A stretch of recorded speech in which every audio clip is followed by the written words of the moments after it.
Thank you all so much for coming this evening. We will resume the October 26, 2023 meeting of the Palm Desert City Council, successor agency to the Palm Desert Redevelopment Agency and the Palm Desert Housing Authority.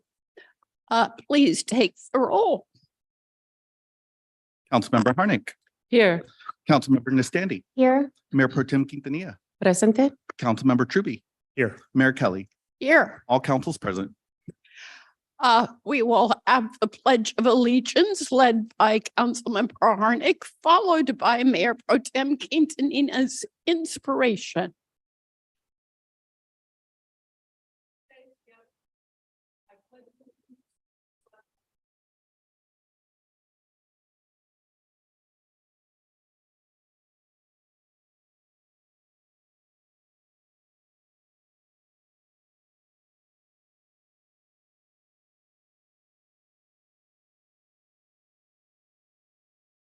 Good afternoon, everyone. It's great to see so many folks present, especially so many little ones up here to see how the city works.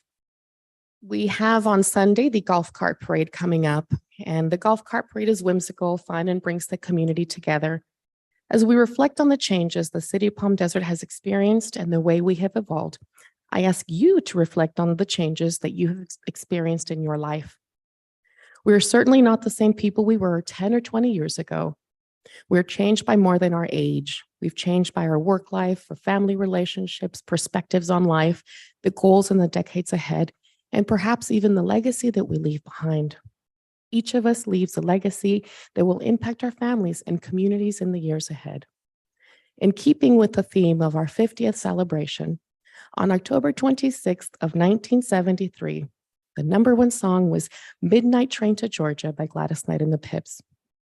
While we don't have a train yet, put your worries and your regrets on that midnight train to Georgia and only keep the joy in your hearts. I ask that you take the time to reflect on the changes you wish to make, the actions you need to get there, and when you will start to make the changes. Please be the change that you wish to see in the world. Thank you. Is there any action to report from closed session? No reportable actions taken, Mayor. We have the great joy of putting the spotlight on positive news this evening in several respects.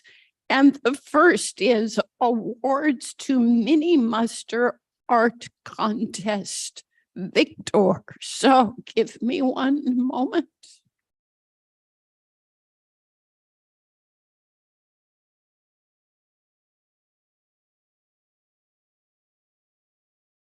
The Mini Muster program requires a huge number of volunteer hours as well as extra effort from our firefighters and our schools, all of which is led by Mike Lewis. And Mike, would you please come forward? Where are you? To share for a couple of minutes in case there's someone out there who hasn't heard about Mini Muster and might be a volunteer for next year. Thank you, Madam Mayor. Yes, Mini Muster started in 1993 by a lady named Jan Holman. She brought it here from Sedona, Arizona, and to the Historical Society, and in conjunction with Desert Sands School District and CAL FIRE, we've been doing this for over 29 years. 17,000 children, third graders, have gone through the Mini Muster program, and ever since, not one child's been hurt in a fire in Indian Wells or Palm Desert. So one of the things we like to do is one of the things we do actually after the children go through their field exercises in the Mini Muster is when they get back to class, they draw art about what they saw. And today we're going to honor the winners, one from each of the 6 schools in Palm Desert and Indian Wells. Would you like to do that now? Yes, ma'am. And a deep appreciation to Mike, to the Historical Society of Palm Desert, and to the Rotary Club volunteers who make this program possible. As I call your name, please come forward. And parents will have a photo op once we get everyone up. So first, from Carter Elementary School, Marin Hyde. Are you here? Yes.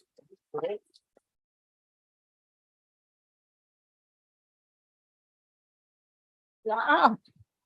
And from Reagan Elementary School, Jeleni Monjaras.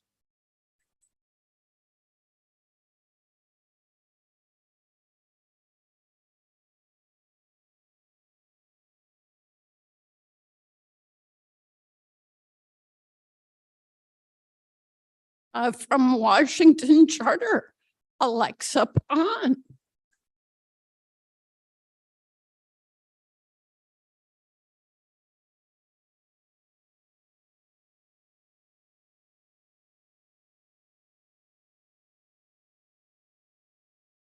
From Ford Elementary School, Harper Davis.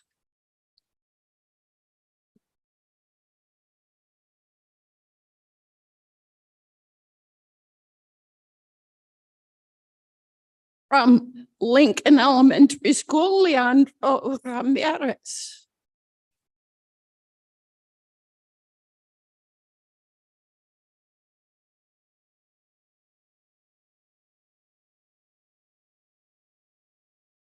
And from Sacred Heart, Ella Yip is.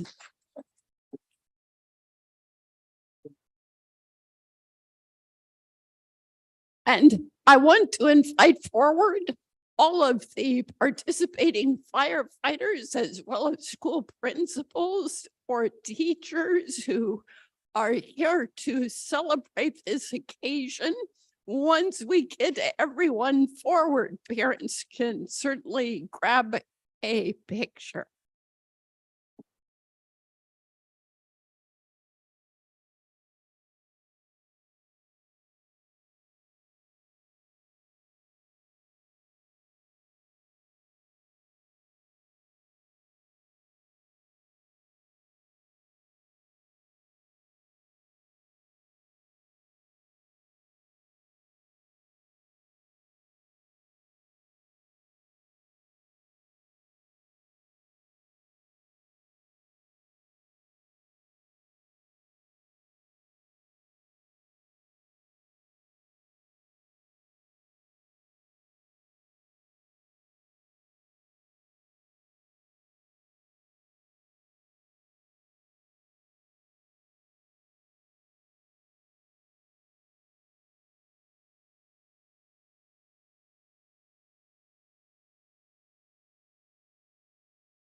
And Mike, I think you have a couple of additional awards. Yes, I do. Actually, one goes right back to you, Madam Mayor, because this is the Mini Muster Appreciation Plaque from the Historical Society, and we have it for the mayor to display for a whole year, 29th year.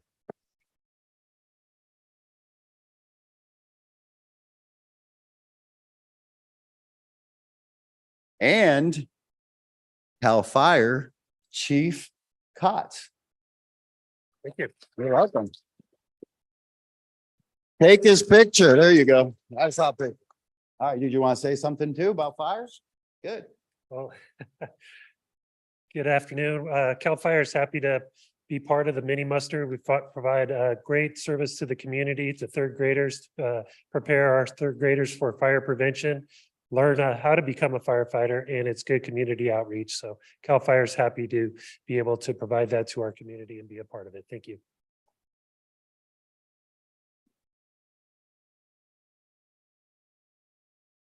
And I believe families are free to take the pictures outside. No, not the plant. Please, please do. Okay, hi, we're going to move the pictures to the easels outside, but just so the families know, I take them tomorrow to a framer here in town. They frame them for free and they hang in the firehouses for a year. And the students will get them back when they're fourth graders. Okay, Thank you. Thank you. So as the pictures are moved out to the easels, you're free to take some more pictures in the sunlight. So thank you.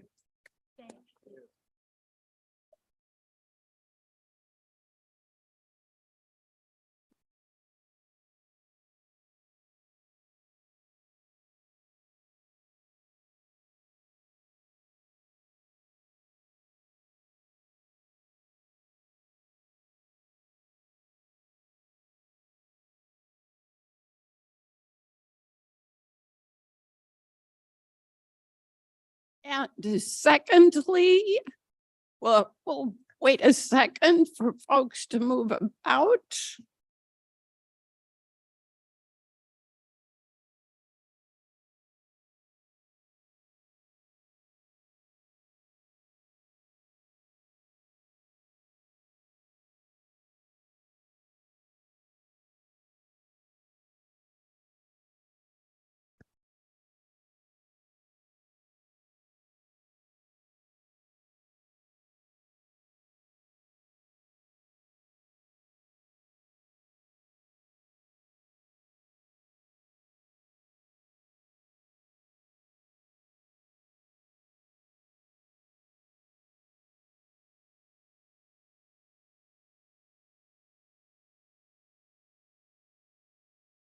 And next we have a presentation from the Salton Sea Management Program to give us an overview for public information about status of current projects.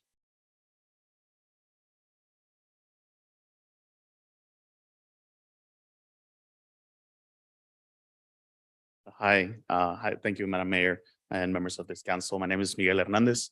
I'm the Public Affairs Officer for the California Natural Resources Agency, and I work for the Salton Sea Management Program. Thank you for the opportunity to provide this brief update, brief but hopefully succinct presentation for you all to know a bit more of what we're doing out at the sea as far as ecological restoration work. Slide, okay. Great. So our program, it's intended to restore ecological values at the Salton Sea. You know, we all know or have heard at least what's going on with the Salton Sea. So the state of California, it's has been tasked of tackling some of the challenges that we all see or perhaps have heard of about the Salton Sea with different projects, different plans that have come along, and what's coming up for the future of the Salton Sea. Just a brief overview of my presentation. I'm going to talk a little bit more of who we are, these agencies that are leading the work for restoration effort at the sea, but also the projects that are happening at the sea, and share a bit more of what that entails to achieve those projects on the ground. So our team, the Salton Sea Management Program team, it's comprised of 3 different state agencies: the California Natural Resources Agency, who am I with, and the Department of Water Resources, and the California Department of Fish and Wildlife. Together, we come as the SSMP team, just an acronym for Salton Sea Management Program. However, our work does not happen just between these 3 agencies. There's a lot of collaboration with different entities at the tribal level, federal level, local partners, regional partners, and the community as well, to be able to come up together with projects and plans for the future of the Salton Sea. So you'll hear me say multiple times that collaboration word about, throughout my presentations. That's a key component to our work. And I'll talk a bit more about the challenges that we see at the Salton Sea. Primarily, these challenges are coming or have come due to the shrinking of the Salton Sea, just making the sea smaller, not enough inflow of waters, high temperatures that lead to high evaporation, different challenges that we all see at the sea that need action at the Salton Sea. So the Newsom administration for the last 3 or 4 years has been leading or making a priority to actually implement projects, get projects on the ground that have been long delayed. But now we'll hear more about this projects that are happening. Some of the challenges is primarily the dust that's being exposed from the actual perimeter of the Salton Sea that potentially could be, or it could be a exacerbate respiratory conditions in our community. All the dust that's on the ground being picked up by heavy winds. So that makes its way to all the corners of our communities throughout the region, not just at the sea, but pretty much the whole region, the whole basin, the whole air basin, even across the border. So another challenge that we have, it's the increased salinity that poses a challenge to birds and fish, like actual fish that live under the water of the Salton Sea. Those salinity levels increasing, more evaporation, there's less water, higher density on salinity. So that's a challenge for the aquatic life in there.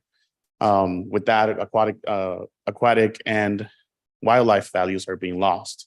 So this is a major stop for the Pacific Flyway. At some point, the Salton Sea got to see about 400 species of birds stopping at the Salton Sea. So that's given the current conditions, that's been diminishing in the years, and it could be for that future. Also, drought and water availability. We have heard what's going on with Colorado River, and the decades drought and what's going on there. Also, water conservation measures that have been taking place, and at the overall, what happens with the actions that are taken in regards to water in Imperial or the East Coachella Valley have a potential impact or have an impact to the Salton Sea itself and of course its size. So the state has put together a 10-year plan. This was developed or presented back in 2018. This is known as Phase 1 10-year plan. This includes multiple projects, some of them that I'll talk a bit more later in my presentation. But this 1 decade plan, it's more of an immediate type of solution that needs action at the Salton Sea, and it's intended to, it has a commitment to deliver 30,000 acres of projects in and around the Salton Sea itself. And beyond that, there is a Salton Sea long-range plan. This is an actual document that was put together about a year or so ago, was made public back in December 2022, after a bit more than a year of work with different agencies, with community members, with our tribal partners, with the water districts. Everybody was brought together, primarily over Zoom. That was when COVID had all this restrictions. So we were able to bring the group together, meet almost every other month, even more than that. So that took a significant amount of effort, not on just the 3 agencies that are leading the SSMP, but significant effort from all of our partners to put this together and present it in 2022. This draft long-range plan goes beyond what the 10-year plan does, goes beyond 2028, and it's more into a future vision of the Salton Sea and what restoration could look like. But it also is a foundational document for what's next on the future restoration or long-term restoration of the Salton Sea. To continue talking about collaboration with our partners, with the U.S. Army Corps of Engineers, also at the local level with the Salton Sea Authority. We're embarking on this new process called the Imperial Streams and Salton Sea Ecosystem Restoration Feasibility Study. This doesn't mean that it's going to be any particular type of research or anything like that. It's more of an analysis of everything that we have heard, or it's presented in the draft long-range plan, but also looking at other options, potential environmental impacts, other potential solutions to a long-term restoration of the Salton Sea, And again, this process, it's barely on these early stages. And it's on collaborative work with our federal partners, as well as the Solvency Authority and the 3 different agencies within the Solvency Management Program. Okay, now I'll talk a little bit more about our projects, actual projects that are happening today at the Salton Sea to address, that dust emissivity, address ecological loss, and be able to bring the Salton Sea to a better state. But before I talk a little bit about that, I want to mention that land access is an important driver for projects to take place. The state of California owes a little less than 2% at the Salton Sea itself. So that makes, it's another challenge, or, it requires us to collaborate a lot more with our partners, especially with those landowners that need to work together to be able to get those projects implemented. It's like asking a neighbor if you want to build a fence in their property, right? Like you have to come together and talk to each other to make sure that everything works on both ends. So that's definitely a challenge, but it also helps us build a stronger team. Again, it's not just those 3 agencies, but if it's your tribal partners at the Torres Martinez Tribe, if it's the Imperial Irrigation District, if it's our federal partners with the Bureau of Land Management or Bureau of Reclamation, that's just, more collaboration that needs to happen in order for us to actually take action and implement projects on the ground. What you see here is it's a map of projects that we have put together as part of the 10-year plan. Some of these, you'll hear a bit more about those that are actually taking place, but also there are others that are on planning phases. Others too that are made in collaboration with different entities, including Riverside County and Imperial County and the Solvency Authority, and our partners with NGO groups with Audubon, California, that are leading one of our projects as well. So what you see on the purple-ish area or perimeter there at the south part, what is labeled SCH project, that's the largest scale project that we got going on. That's a 4,100 acre project. And I'll take you guys there with a few pictures that I have for you. But I just want to mention that this project was chosen on this particular location, given that the recession of the Salton Sea is or was expected to happen at this location first. So we needed to take action at that location first. So. Okay, so just some details about the Species Conservation Habitat Project, or SCH, if we go with an acronym. It's again our first major project, habitat project, aquatic habitat project. I did mention 30,000 acres that we need to accomplish, and at least half of those 30,000 acres have to be aquatic, meaning that it has to be water, that it has to be able to thrive that fish population as well. And for this particular project, one of the species that we're targeting on supporting, it's the endangered species called desert pupfish. So this project, it's aimed to support the ecological value for this particular species, and of course, birds that feed from this fish. And of course, by adding water to the soil or the exposed lake bed, we'll keep the dust emissions down, since the area is going to be underwater. Okay, here's a picture of one of the components of this project. We call it a causeway. It was actually built into the Salton Sea. This did not exist a couple of years ago. It was actually built on the water, but it's not just only a causeway. It's actually a pipeline that goes underneath these causeway. And at the end of this causeway, you'll see that there is a platform there. Actually, today on top of that platform, you can see some pumps, like actual water pumps, that will bring the water from the Salton Sea, pump it south through that pipeline that goes under the causeway, and bring it to this structure right here, which is this structure, we call it the New River Diversion Structure. And from this picture, where we stand in the middle, sort of if you were to look back, that's actually the New River. And if you look north, that's the Salton Sea and the original way of the New River as it made its way to the sea itself. So at this particular location or this structure right here, we'll bring the Salton Sea water pumped in through the causeway with the saline pump and mix it with the New River water.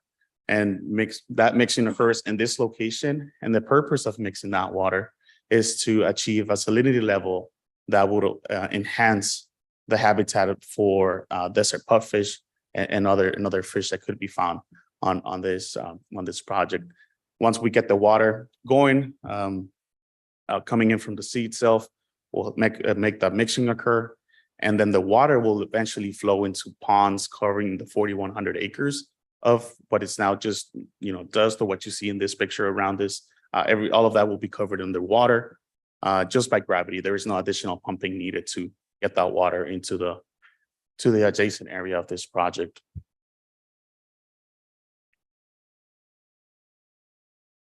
Okay, now I'll shift to a slightly different type of projects that we got going on. These are called vegetation enhancement projects.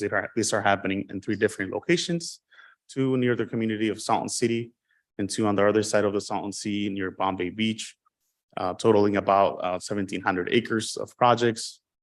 This is a 2-phase type of project. The first phase is what you see on your right hand side of the presentation. You see those grass bells that we're using as a form of a barrier or a windbreaker to help first keep the dust down, reducing wind speed, acting as a barrier. But then as a second phase, we'll bring native plants. You see some of that already going on that first line of plants. You see those little shrubs that are growing there. Some of those shrubs will be actually planted or are being planted right next to these bells. And the bell will protect or provide protection from those high winds and enable to enhance its growth.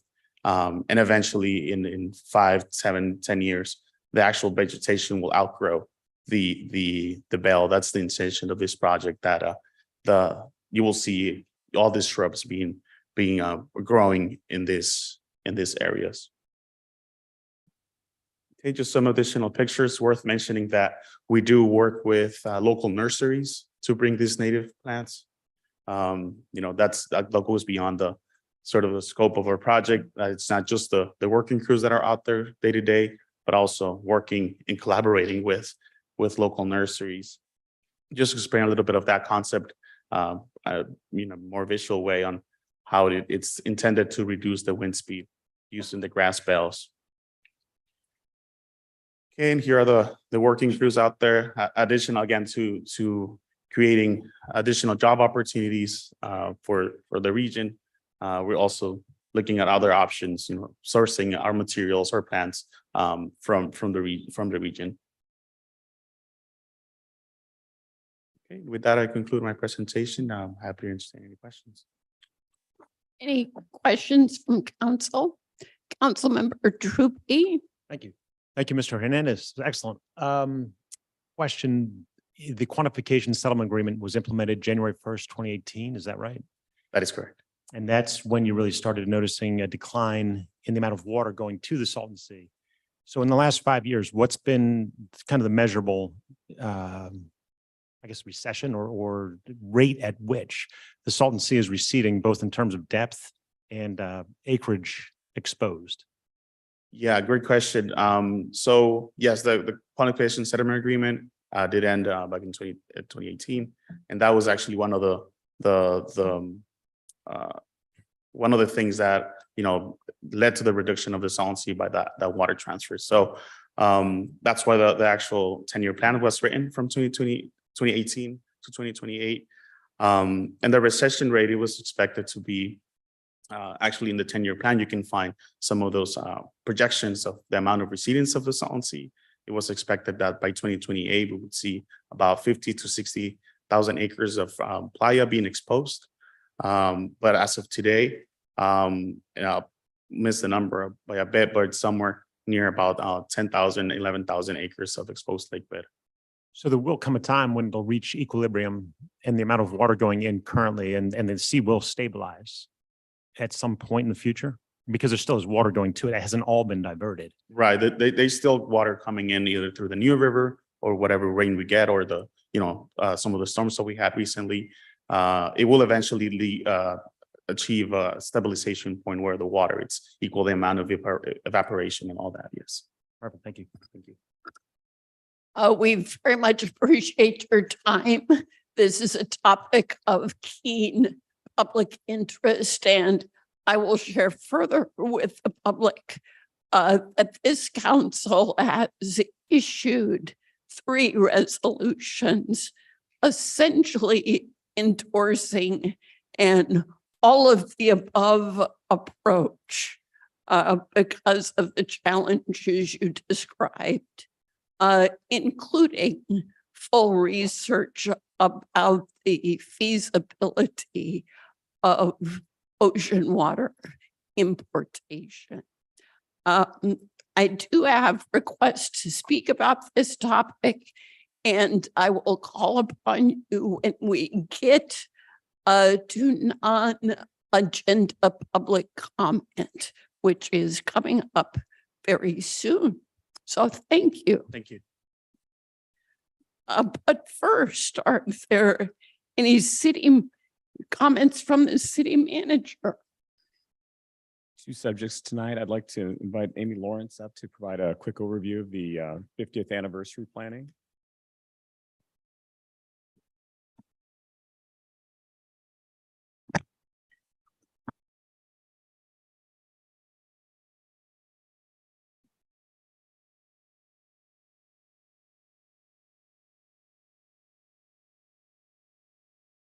You left me hanging. While we're waiting for Anthony, why don't I take a moment?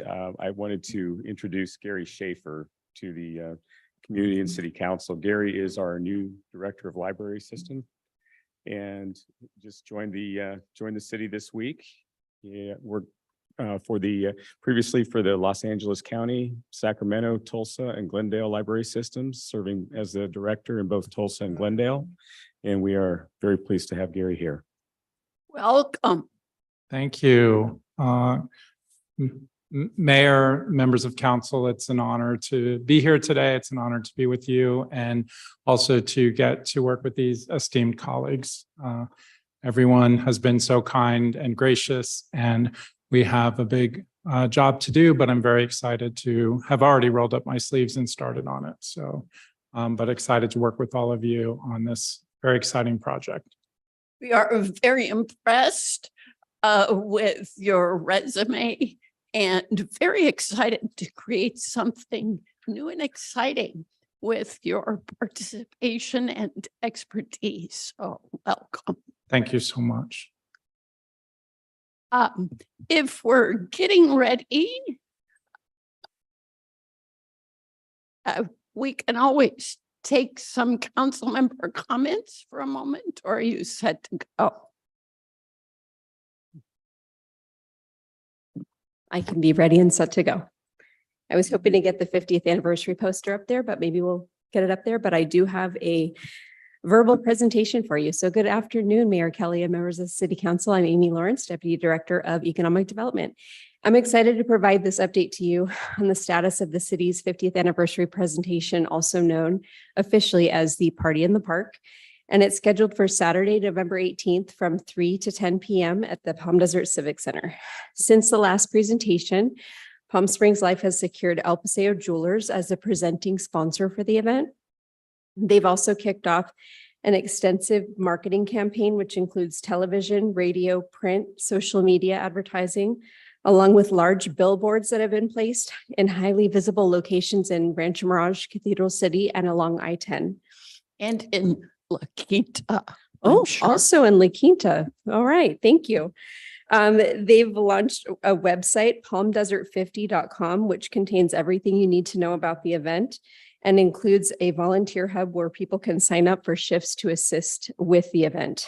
Live entertainment and artists, we're going to be listed on the reflected on the screen. So it includes Rose Royce, Thompson Square, and a trio of desert rock bands. We have Christopher Chahowski doing projection mapping, Ryan Campbell, and also Pete Salcida from Black Art Supply. At this time, I wanted to share some daytime programming highlights that have yet to be announced. So this is some really exciting information. The following have been confirmed to perform at the amphitheater during the day. Palm Desert High School Aztecs, this is a tongue twister, Aztec Arts Academy Theater Program will be performing the day of the event. Lincoln Elementary School cheer team has been confirmed. Harpist Erica Powell, some of you might recognize that name. She's going to be playing the harp the day of the event. And we're working to confirm with the McCallum Theater's open calls, some performers. And then also Washington Charter Middle School, we're hoping to get their choir out there the day of the event. Throughout the day and into the evening, there'll be a lively kids zone with activities provided by the YMCA, Desert Recreation District, Friends of the Desert Mountains, the Living Desert, and other vendors. One incredible interactive mural is going to be done, and we might need to fight the Living Desert for whoever gets to take possession of that. Several food trucks and Palm Desert restaurants will be on site. You can expect some great art, including the art flying aerial, which is a form of acrobatics using silk ropes. Very interesting. The Best of Palm Desert informational booth section has confirmed the following: the Living Desert, Acrisure Arena, CV Firebirds, Palm Desert Citizens on Patrol, Riverside County Sheriff's Department, Palm Desert Historical Society, CSUSB Palm Desert Campus, UCR Palm Desert Center, Palm Desert Library, Burtec Waste and Recycling Services. We're also working to secure COD, DSUSD, and the Coachella Valley Mosquito and Vector Control. And last but not least, I want to touch on that we finalized the city's visual timeline, which will be part of the Tailboard project. You can expect to see, fingers crossed, that this visual timeline will be wrapped on the walls in the community gallery starting next week, and it will stay up during the month of November. The visual timeline will also be posted on the opposite side of the 8-foot-high tailboard, which will be placed in the Memorial Rose Garden inside the park during the event. And that'll be posted a week prior to the event.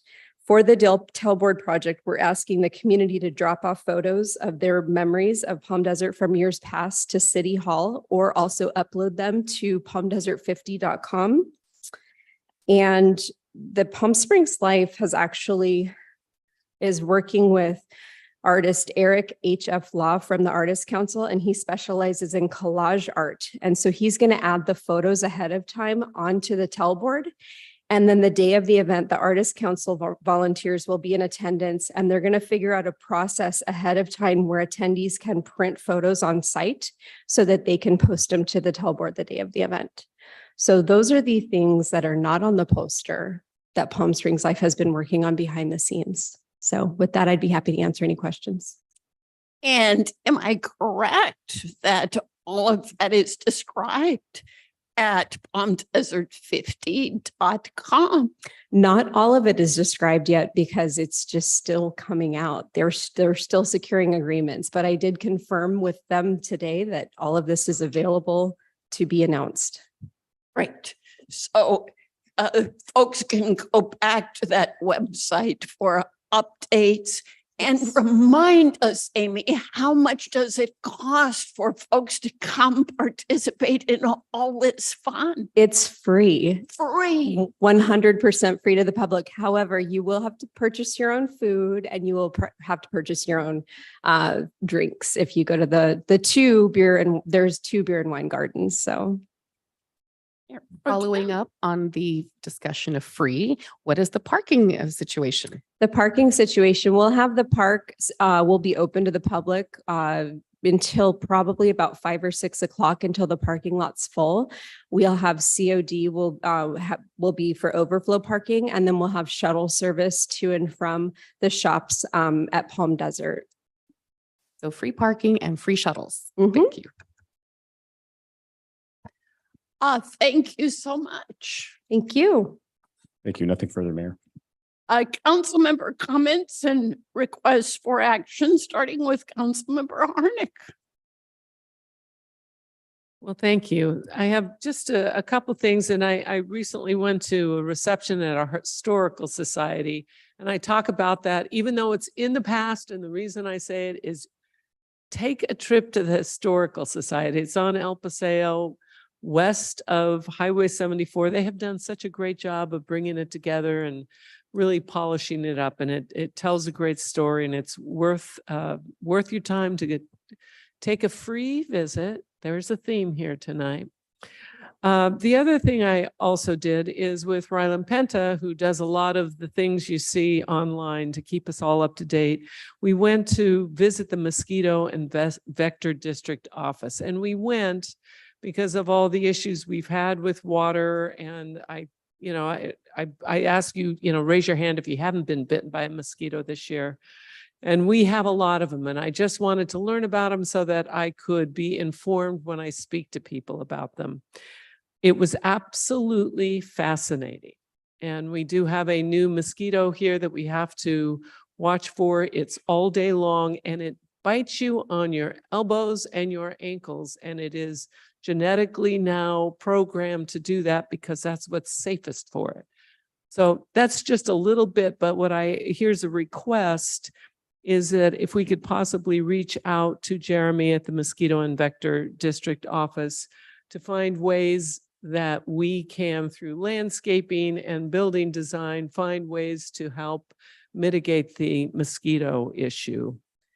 Because there's a large role each and every one of us play in helping keep the mosquito population down. So if we can maybe reach out and Yes, we get some have, tips. we have a presentation scheduled coming up, so we can certainly invite them to include that. Perfect, and that's all I have. Councilmember Nastande. Well, I wasn't going to say anything, but I'll just add on to Councilmember Harnik about the mosquitoes. Then the vector control, if you call them, they'll actually come to your home and look around your home to see what might be causing mosquitoes at your home as well. So that's all I have to say. Mayor Pro Tem Quintanilla. Thank you so much. Following up on mosquitoes, they also address bees, fire ants, and gnats. So if you've got the little gnats in your yard, they'll come take a look at it because they spread pink eye. Some of the fun stuff I did last week, I went to Lincoln's Family Literacy Night, got to read with the kids, meet some of the parents. So that was a lot of fun. And let's see, I was invited to Palm Springs Unified School District's State of the District. So it was great to see some of the best practices.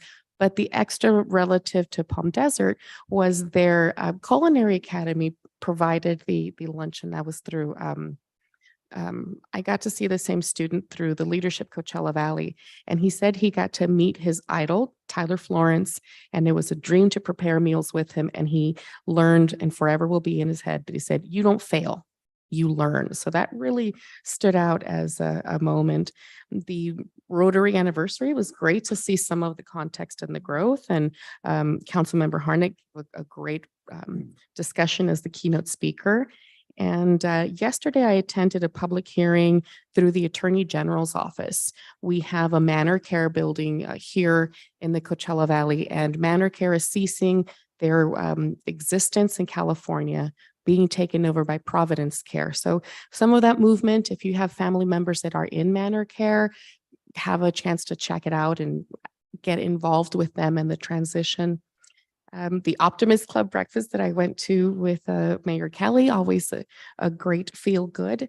The RAP Foundation is taking requests for proposals very soon for juvenile intervention grants, highlighting on the emphasis on community engagement, parent communication, social and emotional support, and you can find that at rapfoundation.org. The McCallum Educational Policy Committee, which I'm happy to hear that they're going to hopefully be involved with our 50th anniversary. They shared that they have done programs with all 6 of our elementary schools, have served 7,800 students and expecting to get up to 16,000 by the end of the year. And attended just yesterday the Palm Desert Rail Feasibility Study or group with Councilmember Harnik, and just chugging along, dare I say, to hopefully get that working in Palm Desert. And tonight, the concert's in the park. Please stick around. The 80s ladies are performing the 80s cover, so hopefully we can get out of here pretty quickly and get on over to Boogie. That is it. Thank you. Councilmember Drewby. Actually, the only thing I'd like to say tonight is I hope to see you at the golf cart parade on Sunday. Promises to be a great event, 50th anniversary, kind of a celebration worked into the whole theme of the thing and going to be a lot of fun. So that's all I have to say tonight. Thank you. And the benefit of being last is everything has been covered. I won't recount my activities so that you can get to that last free concert in the park tonight. And do not miss the golf cart parade. After all these years, it's going to be the biggest and the best. And from 8 o'clock to 11 o'clock, there is a pancake breakfast at the corner of El Paseo and San Luis Rey, offered by Palm Desert Rotary. Which brings us to non-agenda public comments. This is your opportunity to educate us about issues not on the published agenda, because the law requires us to give notice before discussing an item. We won't be able to engage you in conversation, but we might request some form of follow-up. Mr. Mejia, would you give the directions for those participating virtually? For those on Zoom, if you want to participate in public comment, please click the raise hand button on your computer or smartphone. If you're joining by calling in on your phone, please dial *9 to raise your hand, and when called upon, press *6 to unmute yourself. And please keep your comments to no more than 3 minutes. Thank you. We'll start with those who wanted to discuss the Salton Sea. First, Joan Spear.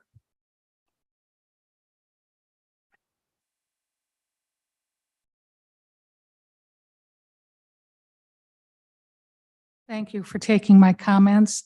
I would first like to really commend the people that have been working diligently on this for years. This is an extremely complex situation.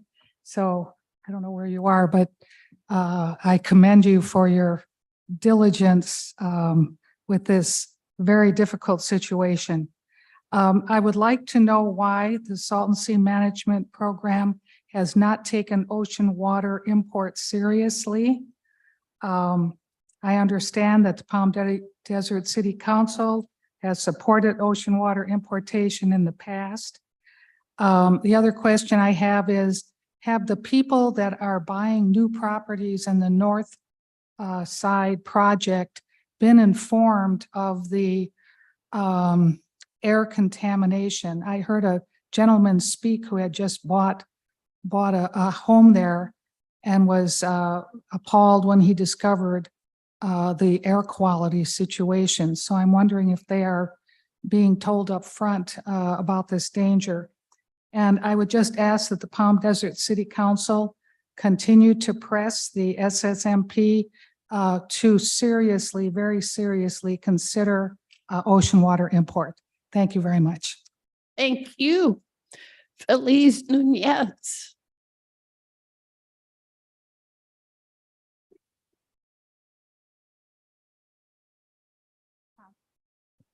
Thank you for allowing me to share my concerns. I want to talk a little bit about what's happening to the community around the Salton Sea. Any shallow water that's around there is going to invite mosquitoes. They have mosquitoes. They have a lot of boatman bugs that are coming up because of the change in the climate and the lack of birds and all that. So that these bugs get in their eyes, they cause infections. They get on anything that's shiny. It smears all their mirrors, their cars. It plugs up the things in their cars. There's also furrowing that's supposed to stop the air, control it, and it hasn't helped. The bales of hay that have been laid up have been coming apart, and then they cause allergies, respiratory allergies. The water is very thick and has a color to it, so people don't want to drink it. even though the water department has said that it's drinkable, they can't swallow it. Even the public schools, the children cannot drink the water in for example, in Salton City. Also, the air is, for example, in close to Calexico, was very, very strong odor because our wastewater plants are not up to date. The population has overgrown. So a lot of sewage is escaping into what is called the Alamo and the New River, which are actually draining all of this raw sewage into the Salton Sea. Well, in Calexico, basically what they did was put like a cement covering so that it would stop the stench, but we do need updated wastewater plants. All of this has been pointed out, we need water. And I agree with everyone that thinks that ocean water is going to help us. First of all, it's going to decrease the respiratory illnesses that are being caused by the toxic dust that's floating, especially around the community and gradually being spread throughout the whole of Southern California. This is a moral issue that we have, that we know that people are suffering. It's also politically irresponsible for our candidates who are officials to not recognize this problem. And we as citizens have to demand our politicians, our state officials, federal agents that this has to be addressed. Economically, to repair the way they're going about. For example, there's Lake Owens and it's dried up and people had to have a lot of lawsuits. Lake Owens is only 1/3 the size of the Salton Sea, and it's already cost over $3 billion to fix it. And yet it needs maintenance. So ocean water import would immediately take care of the dust. And maybe in the future, it would socially bring prosperity to all of us, because we would start thinking of desalination, detoxifying, and neutralizing the toxins in the air and the water. Thank you. Thank you. Chuck Barker and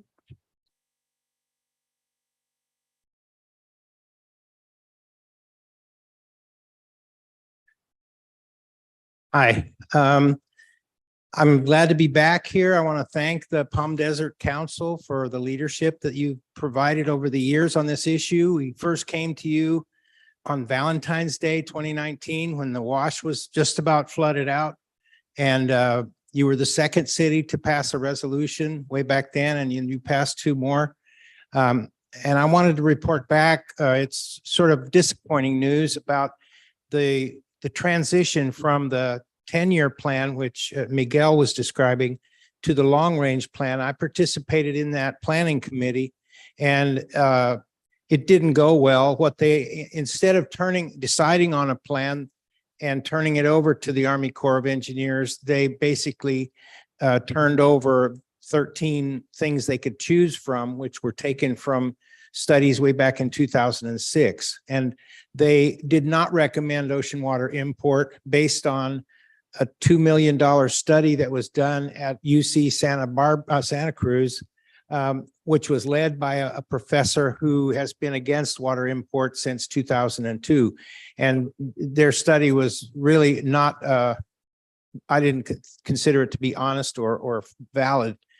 So we have the situation where the water in the Colorado River system, which is where all the water from the Salton Sea ultimately comes from, is in a shortage situation. We all know that. And by 2026, the Bureau of Reclamation is going to recommend certain, they're going to come up with a new system for apportioning and distributing the river water. The last time it was done is in 1922. And the reason the reservoirs are all so low is because the distribution was based on an overestimate of the water in the river. They always said there was 17 million acre feet of water coming from the Colorado River, when it was actually more like 13. But water districts, states continued to withdraw water from the reservoir more than was going in. So it's God, this is going to happen. And when it happens, it's already causing the Salton Sea to go down faster. The main thing they're doing is providing money from the federal government to pay farmers to not farm. And when they don't farm in the Imperial Valley or the Coachella Valley, then the excess water that runs into the Salton Sea from the fields is less. And that's, so the situation is getting worse. And so we just hope that you continue to support the idea. We wrote letters to the Army Corps of Engineers and the Bureau of Reclamation, urging them to consider ocean water import because it could become a new source of fresh water if you combine that with desalination. And I apologize. Time has expired. okay. All right. Well, thank you very much. We appreciate the opportunity to come back and see you again. Thank you. Nancy Gutierrez.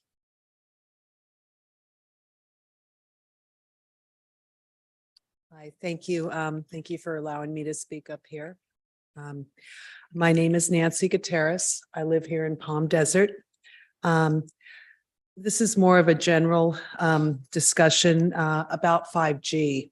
And I don't think most of us are aware of who is really making the decisions on to have, whether we should have 5G, 6G technology. Is it safe? I'm going to leave some copies of this article that I've brought with me and to read over some of it. For one thing, under the Obama administration, he had Tom Wheeler head the FCC, the Federal Communications Commission. And apparently he's in charge of the safety of 5G and 6G. And I'm not aware of Tom Wheeler having a medical degree or, any kind of expertise in the medical field deciding on that. I'm sort of skipping over some of this here. This started, well, I'm not going to go into the history. Bill Clinton, he went ahead and he got rid of the Glass-Steagall Act. And it's sort of the same kind of comparison to what Bill Clinton did when he handed over the telecommunications industry carte blanche power over state and local governments to install 5G technologies. So that started under Clinton and then Obama with Tom Wheeler.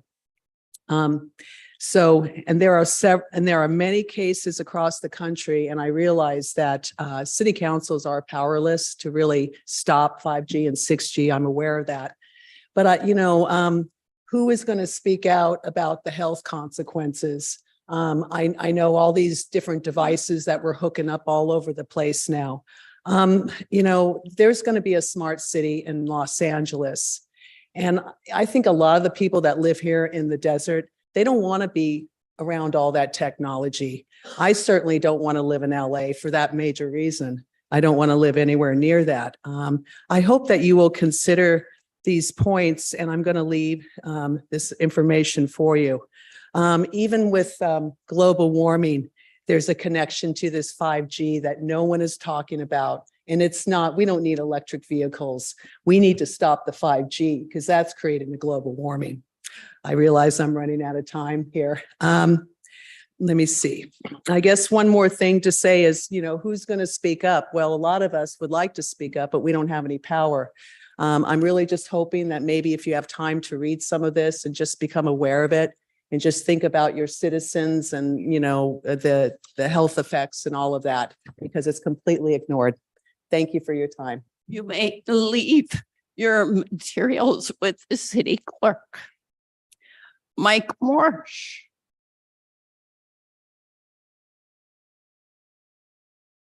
Thank you, Mayor Kelly, Mayor Pro Tem, staff, council members.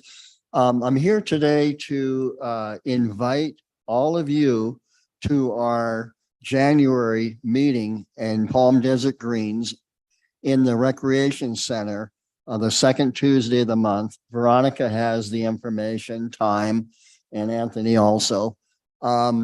the purpose of this meeting, so that you know what you're coming into, is to have our people understand why there is a need for a city sales tax, and the fire department, the cost of that, and the library, and anything else that you deem is important to our members. I would also like to add, Mayor Kelly, thank you very much for answering emails faster than anybody I've ever run into before. I appreciate it. Thank you. Thank you. Barbara Wasserkrug.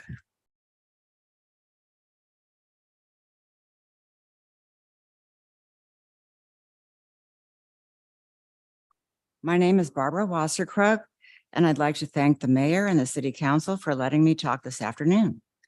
Living in Palm Desert, you may or may not be aware that our tax dollars are being used by our local government and our cable companies to surround us in a massive, expansive sea of all kinds of artificial intelligence and surveillance technology that is being sold to us as being for our safety, security, and convenience. All of this technology is very dangerous to our health. We are being radiated, hit by a multitude of electronic and magnetic pollution, and more. Due to time constraints today, I will only cover a short list of examples. 5G, audio detection and speakers, multiple camera infrastructures, both mobile and permanent, integrated 3D third-party license plate readers and video cameras, intelligent street poles, bright white and blue LED streetlights, and infrared lights that are extremely toxic and can cause cancer, cranial damage, and retinal damage, drones with cameras attached, integrated body-worn cameras for law enforcement, and most importantly, facial recognition software and sensors. All of these devices are connected, either wirelessly or through the underground cables. They are communicating with each other all the time, and additionally to the global information grid. 24/7 virtual perimeters using the above-mentioned technologies for parking lots, school campuses of any size, businesses, construction sites, private communities, and community districts, also known as smart cities, that are being implemented and expanded as we speak. Most of these devices can also be weaponized against us at any time. The video and audio data information will be captured, recorded, analyzed, retained, and stored in the cloud. The main concern is the storage and the access of our data. The facial recognition information is then sold on the blockchain, which is an advanced database mechanism that is a stored digital ledger that allows transparent information sharing within a network of for-profit entities. A blockchain database processes data in blocks that are linked together in a chain. You cannot delete or modify the chain, therefore creating an unalterable or immutable ledger for tracking. Personal information that is provided by these methods can be used for marketing and promotional purposes to subsidiaries and affiliates. These third-party companies may use your information to enhance the advancement of artificial intelligence. This is all part of a digital transformation that will lead to a techno-fascist state. It appears that people do not have a grasp of how all of this is used or will be used. No one understands that perils. And I apologize, your time has expired. Okay, well, thank you, but I will just continue at the next meeting. Thank you very much. Anthony Morris.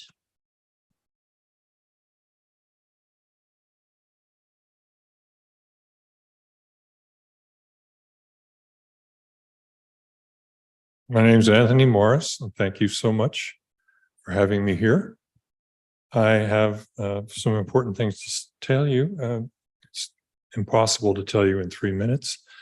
I just want you to know that I'm a medical professional trained in both Western and Eastern medicine for over 50 years. And I've been asked to come to speak to you about the influence of hexavalent chromium-6 that's carried by the small microscopic particles we designate as PM10.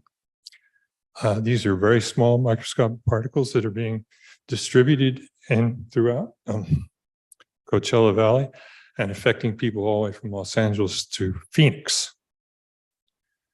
The hexavalent chromium-6 is different than regular chromium. It's trivalent chromium is what we call regular chromium, which is very vital for the overall function of our bodies. Hexavalent chromium-6 is highly toxic and is coming off the surface of the Salton Sea that we're all being exposed to. People in the western part of this valley don't really realize that they're being directly exposed to the hexavalent chromium-6, not to mention the arsenic and cadmium and nickel and other heavy metals that are being carried by this dust. So I don't know exactly what it is. I think it's about 20% of the time the winds are blowing from Salton Sea to the west, right over here to Palm Desert. So it's a very toxic chemical. It causes cancer.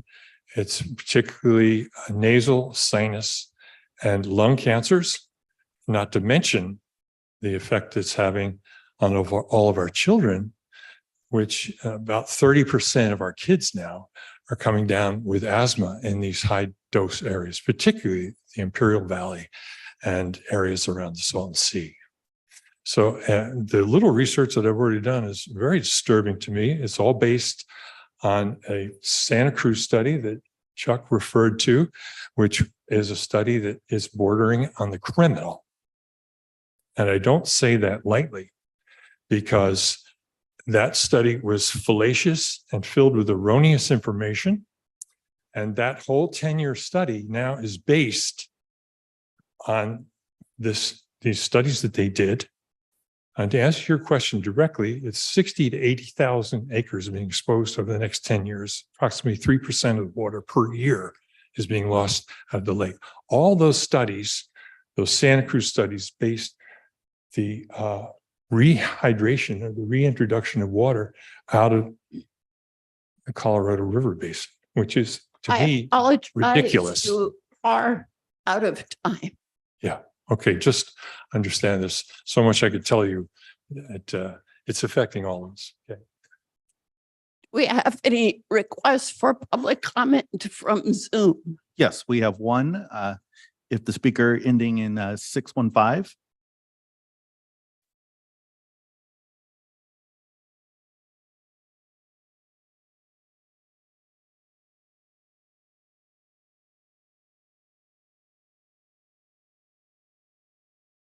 Yes, good You can go afternoon. ahead and begin.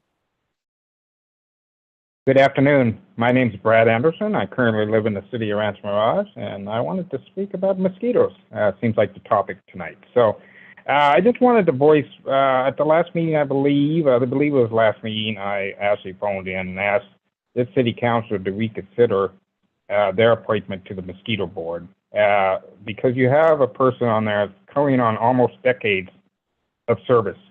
And like I stated before, the mosquito population this year is the worst I've ever seen it. My neighbors are lucky to have me living next to them, because I can control what I have in my area, but they still get in the house. They follow my dogs in the house, and they take a blood meal off my dogs. I've seen it. So this is an issue. And the rat population is a good vector, not a vector, but a good food source for those mosquitoes, those female mosquitoes.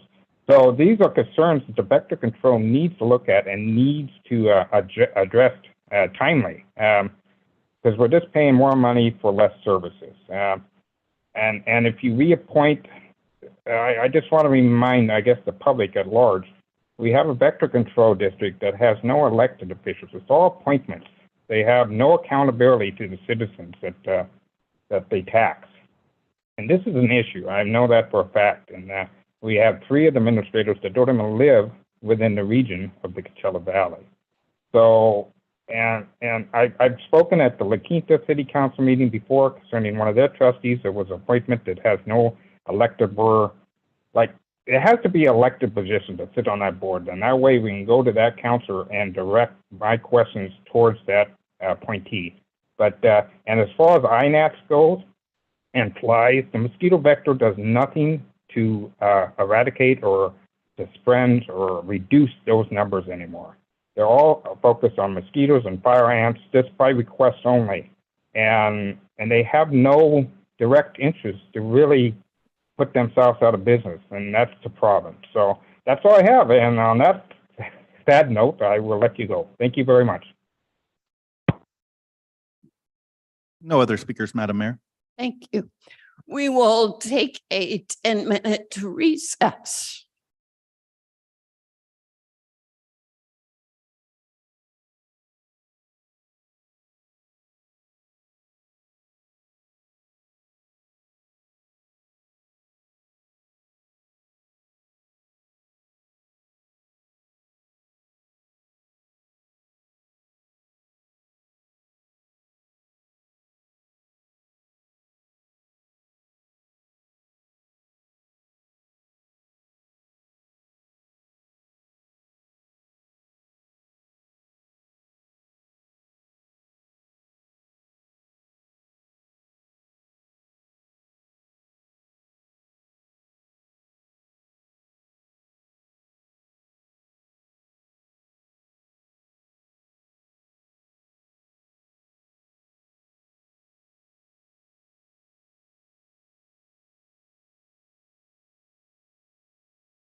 Thank you. We will resume with item 13. Are there any requests to remove items from consent? I have none. May I move approval of the consent calendar as I second. presented? Please vote. Motion passes 5-0. Item 14A is entitled Award Contract to Sports Facility Management, Inc. for the management and operation of the Palm Desert Aquatic Center. I understand staff has a request. Yes, staff is requesting that this item be moved back to the November meeting. Is there any public comment on the topic of postponement? No public comment, Madam Mayor. Is there a motion to postpone? Move to postpone 14A to November. I will second that motion. Please vote.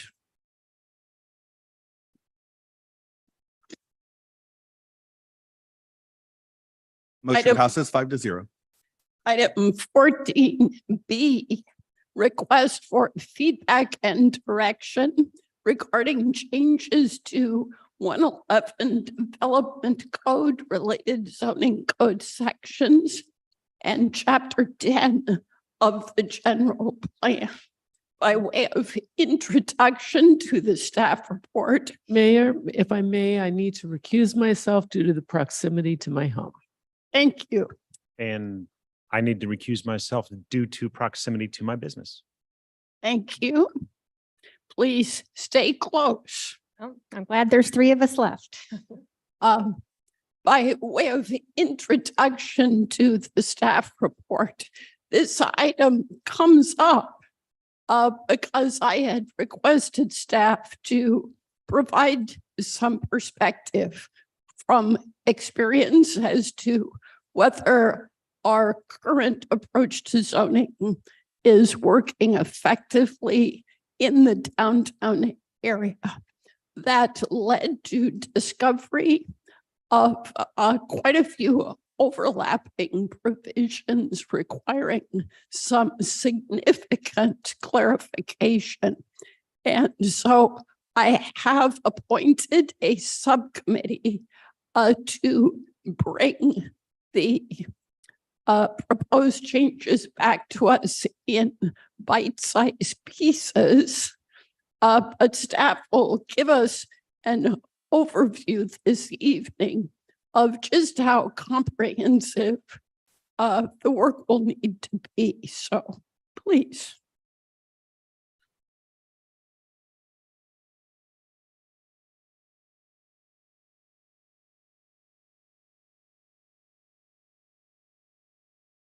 Good evening, Madam Mayor, Council, Richard Canoni, Director of Development Services. What I wanted to just briefly highlight is kind of the background of how we got here as the mayor provided in her introduction. This initially started back in 2019. There was a staff initiated amendment to expand the downtown core overlay. It went through a couple public hearings in March and April of that same year. Council had requested some additional feedback. We had COVID and some other delays. And it was requested again in July. And so we've spent the last approximately 90 days looking at all of this, the history, as well as how those regulations apply today. And so with that initial assessment, we really wanted to touch base on, what's worked well. There's been, since that time initially, there's been a reduced vacancy along El Paseo. We've expanded our land use table to include a number of different uses. Office uses are now permitted through a CUP with some limitations, and restaurants are now permitted by right. When this code was adopted, the parking standards were reduced. We still have the present plaza public parking easement that recently went through a transformation and provides a consistent look throughout. Again, the promotion of outdoor dining spaces, And then really going back and looking at the original plan back from 1980, from the 1987 specific plan that really wanted to kind of hone in and keep the super block concept, which are these much long, 1,000 foot or longer, keeping the main flow of traffic on the arterials. And so continuing to build on that, but also interjecting new public improvements. San Pablo redesign is probably the most notable. Some of the challenges, and we'll touch on these a little bit more in detail, multiple layers that are disconnected. At times it's difficult, not just for the applicant, but for staff to guide applicants. A lot of it is geared towards new construction. Sometimes we have smaller infill projects that the regulations are challenging.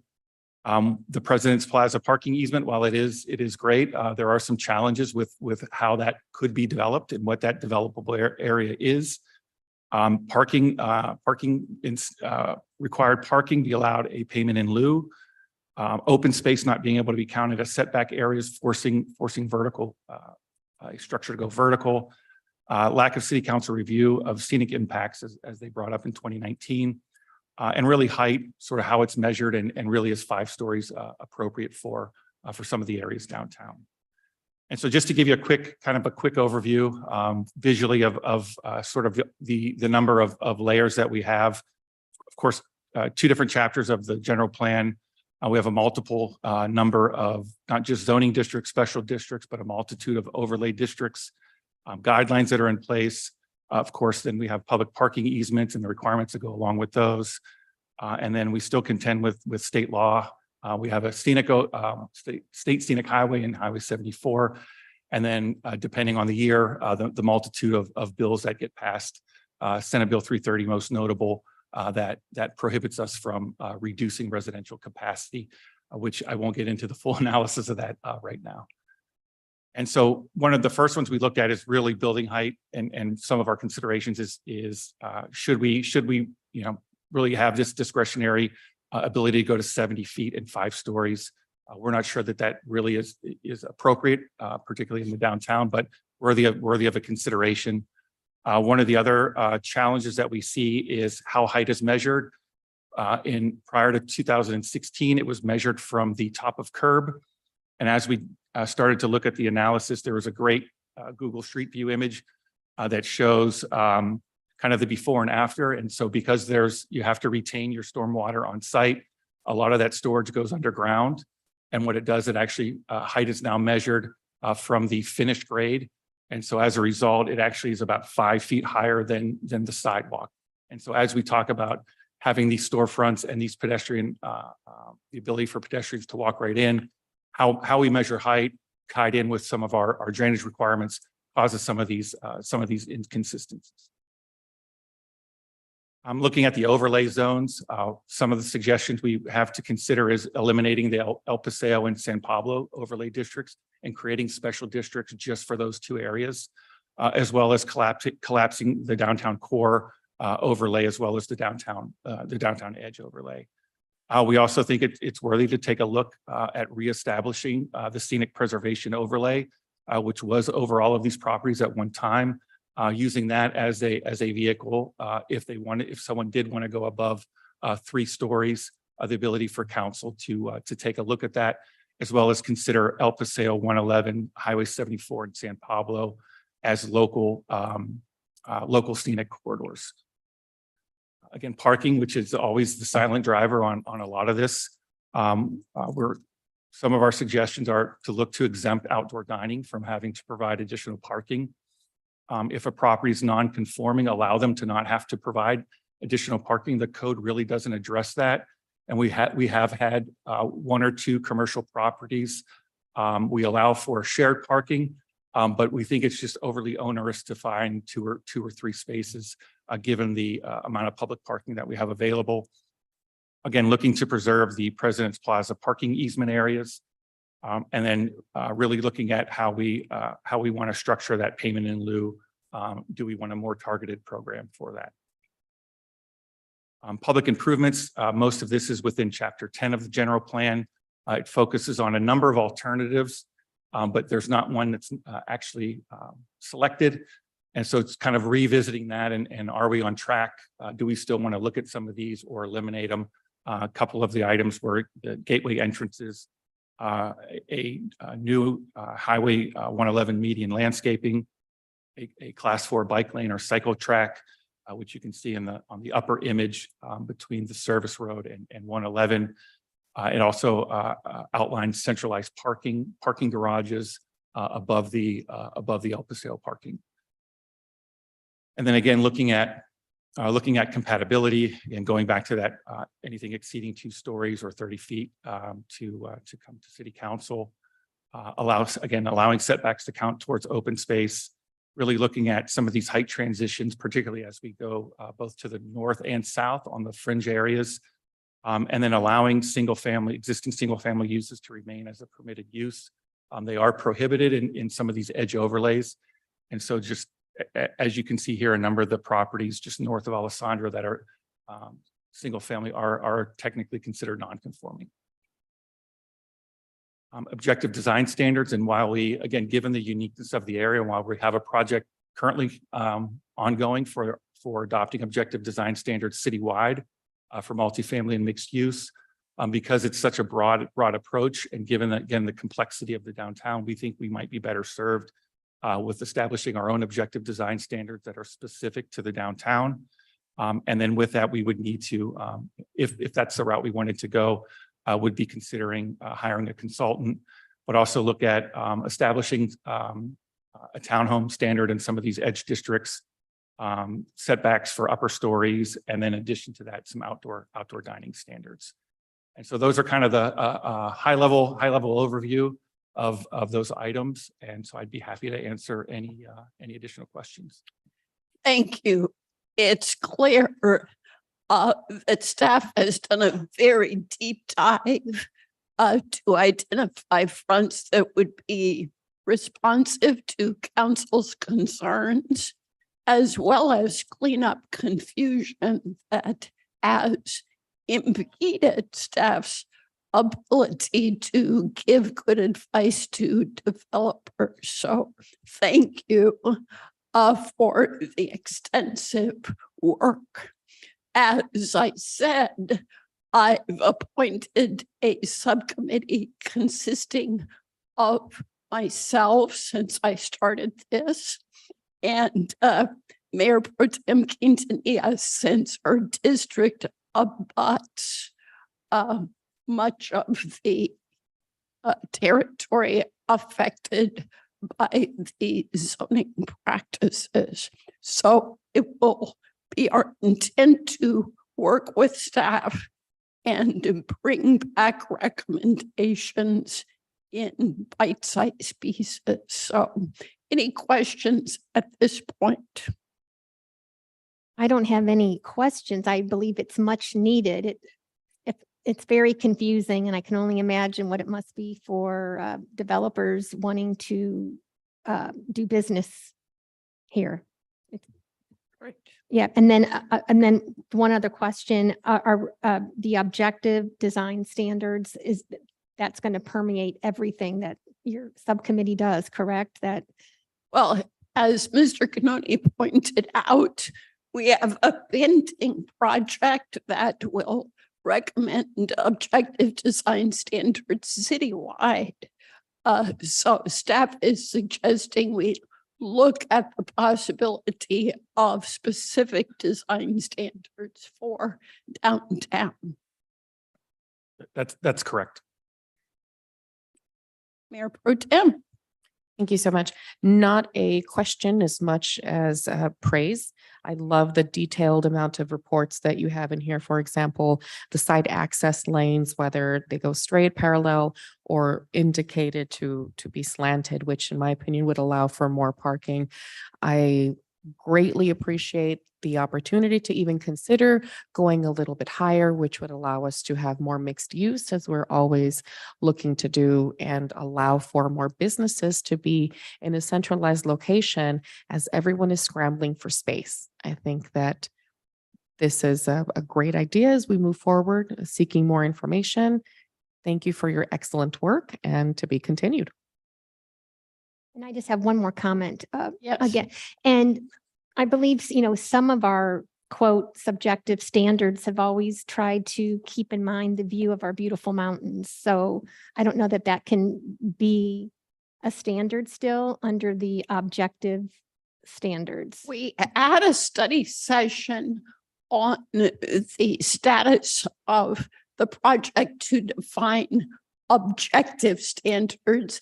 And indeed, several of the components were geared toward protecting views and sightlines by requiring space between buildings, require setbacks, etc. So that will come back to us before it's finalized. Anything else on this topic for this evening? Do we need a motion to receive and file? Yes. I motion to receive and file as presented. I will second the motion. Please vote.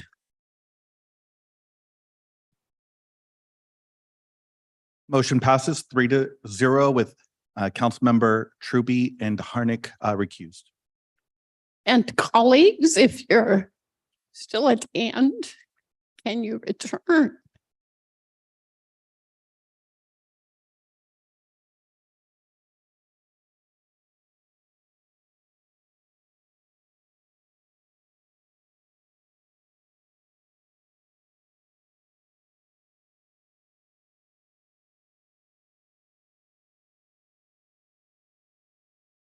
Item 14C, introduction of an ordinance amending and updating Palm Desert Municipal Code, Chapter 8.55, related to the regulation of the discharge of sewage and make findings related to CEQA and translation.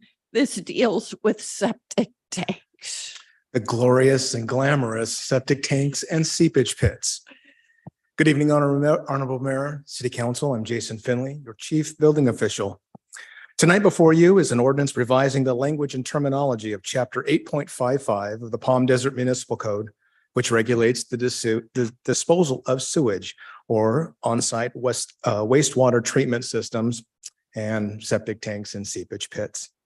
As our previous MOU with Riverside County Environmental Health expired, the City Attorney's Office, as well as County Council, reviewed and brought current the terms and language of our current MOU.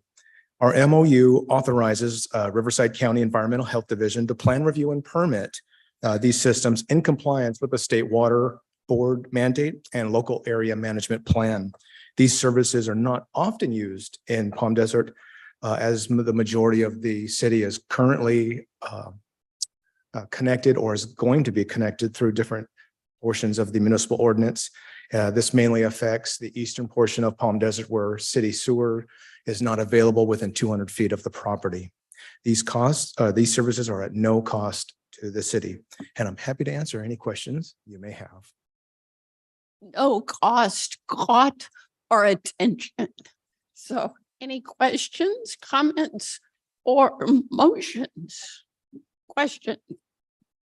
In terms of making those changes, what is the potential timeline as we're looking at not only revising the code right now, but in updating those portions of East Palm Desert?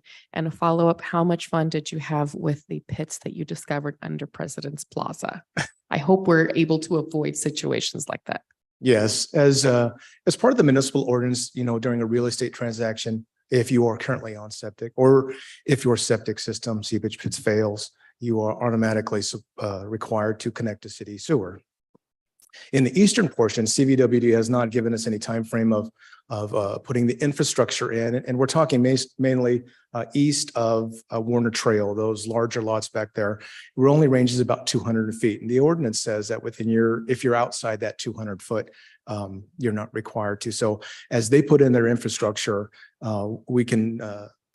these services will become less and less needed because at one point we'll all be on sewer. Very good. Are we ready for a motion? A move to approve the agenda item as presented. I'll second the motion. Please vote.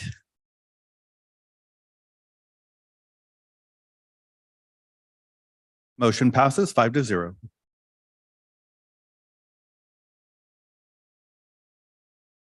Item 14D, adopt a resolution to remove the limit of applications accepted for Mills Act agreements per calendar year. May we have the staff report? Thank you, Madam Mayor, members of the City Council. My name is Carlos Flores, Senior Planner here at the City of Palm Desert, here to present on the resolution update for the Mills Act. So it's a two-part action we're looking for today. So the first part is that the new resolution in front of you today would remove the limit of applications accepted for Mills Act agreements per calendar year. Currently, there's a limit of 7 applications that we accept per calendar year, and we're looking to remove that to have no limitation on these agreements.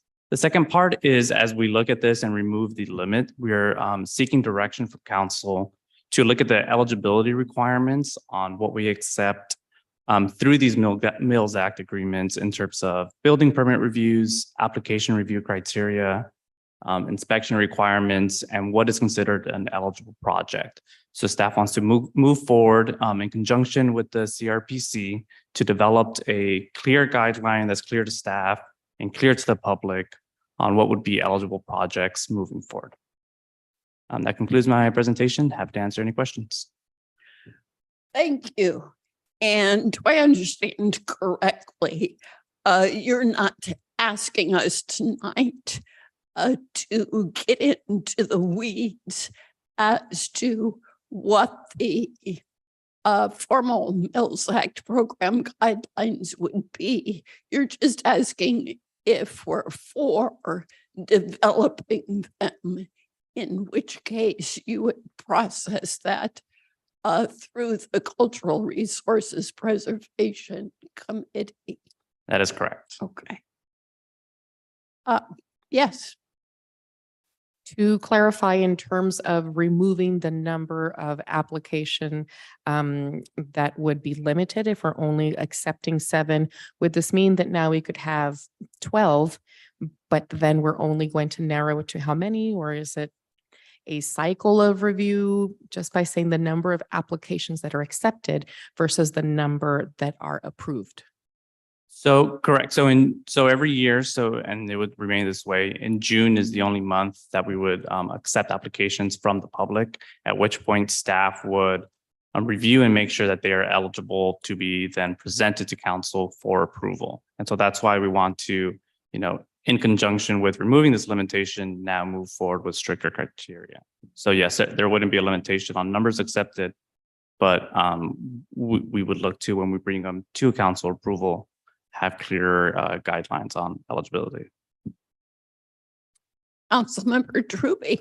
Doesn't the state also have some say in what types of properties are approved or denied under this program?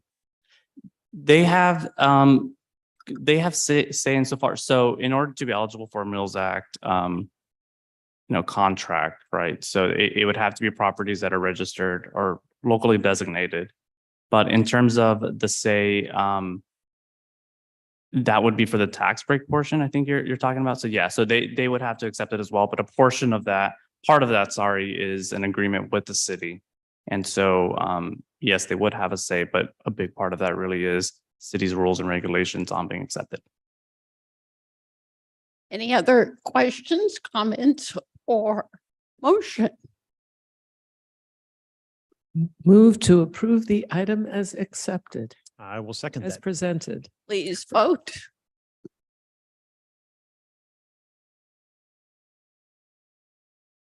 Motion passes 5-0.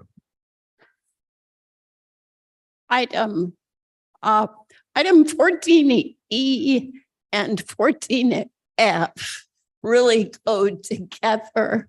Are you going to be presenting on both together? Yes, Madam Mayor. All right. And F actually logically comes first. Yes, but So I'm not going to look at the city clerk, and I'm just going to read F first, and then I'll read E.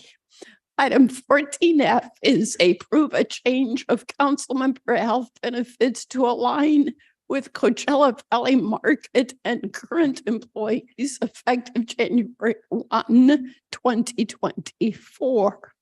And item 14E, proposed as a consequence, is introduction of an ordinance amending section 2.28.010 of the Palm Desert Municipal Code related to city council compensation and reimbursement effective January 1, 2024. May we have the staff report? Absolutely. Good evening, Madam Mayor and honorable city council members. My name is Andrea Staley, and I'm the Human Resources Manager here at the City of Palm Desert. So I'm here to present, as was mentioned, both items 14E and 14F as they are related and highlight key pieces in relation to the staff report. So the timeline, just as a reminder for the recommendation, includes the formation of a health benefits subcommittee, which was done in December, and meeting with the subcommittee from January through September of this year, and then having staff conduct research during that time frame and meeting September of this year to have a subcommittee recommendation, and October coming here for the city council to present this particular item for you. So one piece that we wanted to mention is that for both the health benefits as well as the stipend, we conducted a Coachella Valley comparison for both. You'll notice that Palm Desert, as it relates to the stipend, is about in the middle for the other Coachella Valley cities. And Palm Desert is the only one that doesn't have the same as employees, and Indian Wells, whose council members are not eligible for benefits. So we felt this comparison was important, so that way everyone had a clear picture about the stipend and the health benefits within the Coachella Valley. So one of the key pieces that we wanted to bring up was that the impacts of this particular change. So currently, you see that the stipend for our council members is about 22, almost 2280. The opt-out is about 1018, and the proposal is 2830 with an opt-out of 500. So there is a very minor increase at that maximum level. It's about $32.23 per month per council member. However, I do want to mention that depending upon each council member's individual situation, there may be even less of a change or even a decrease in the overall compensation. So this chart right here just shows the maximum amount, but it's not necessarily what's going to be accurate for every single council member, depending on their situation.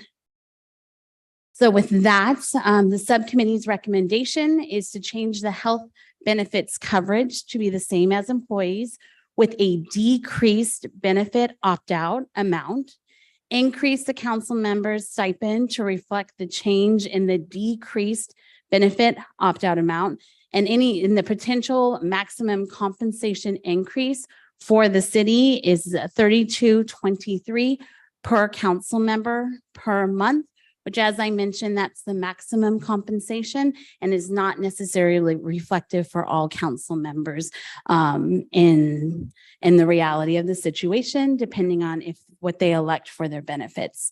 So that concludes my presentation. I'm here to answer any questions.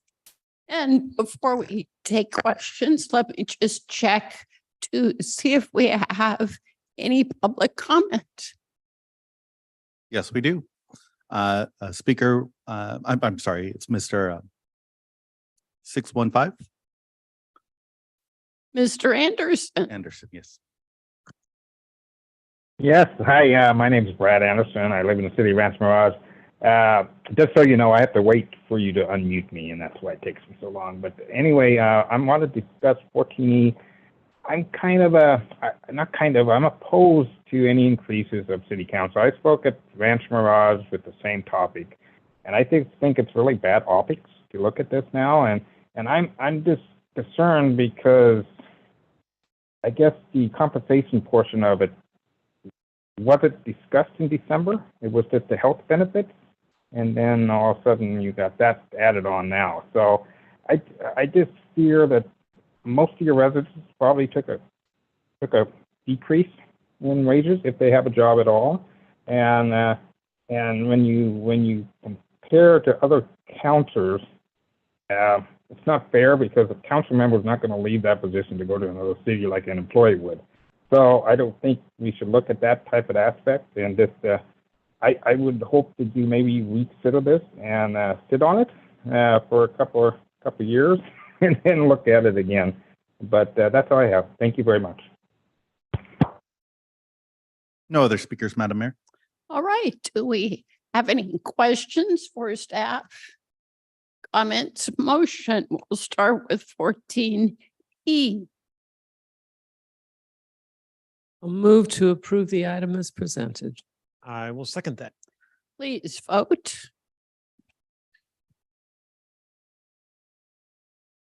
Motion passes 5-0. And 14F.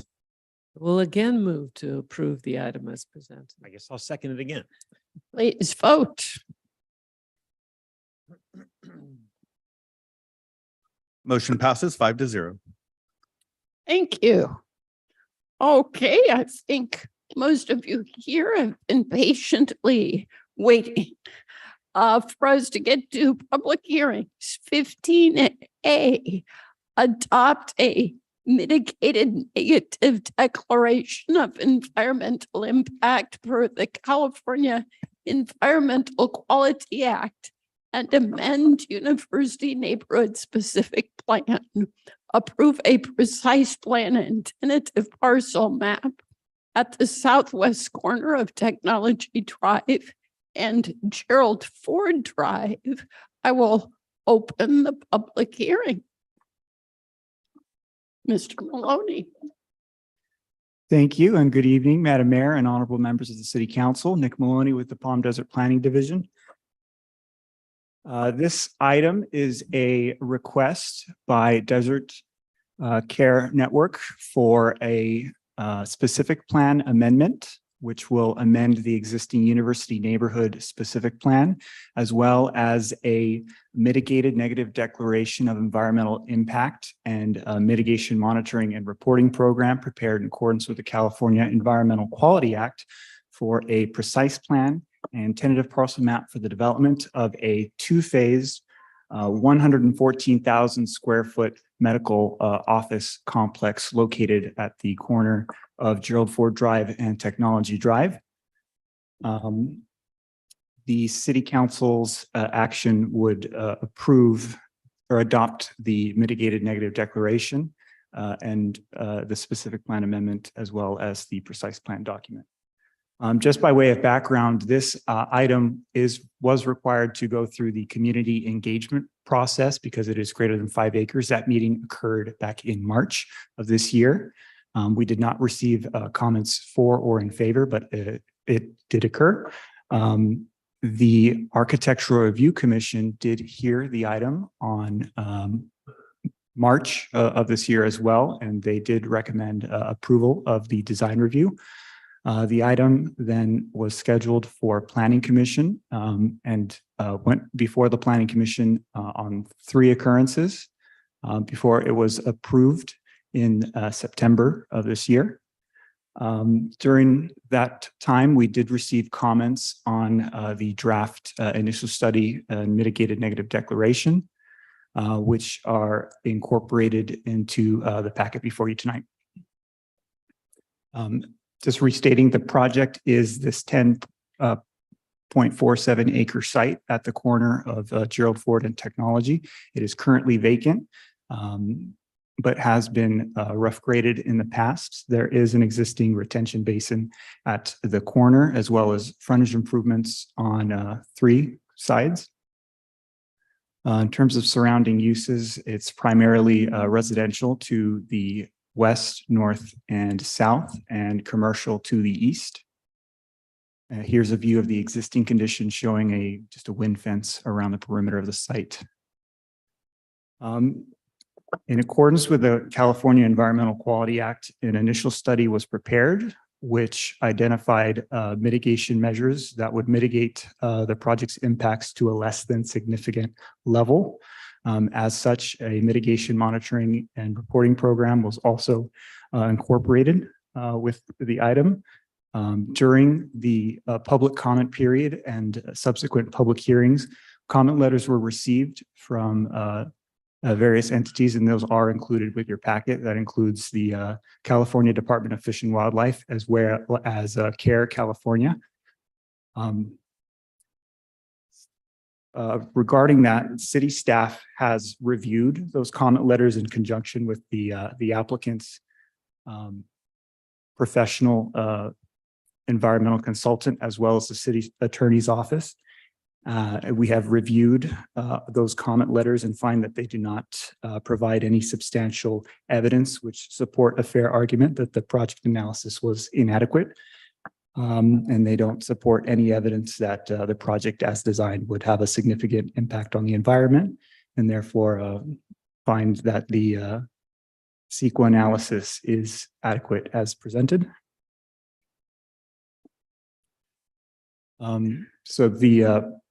In terms of findings for the project, we are required to make findings under the municipal code for a specific plan amendment.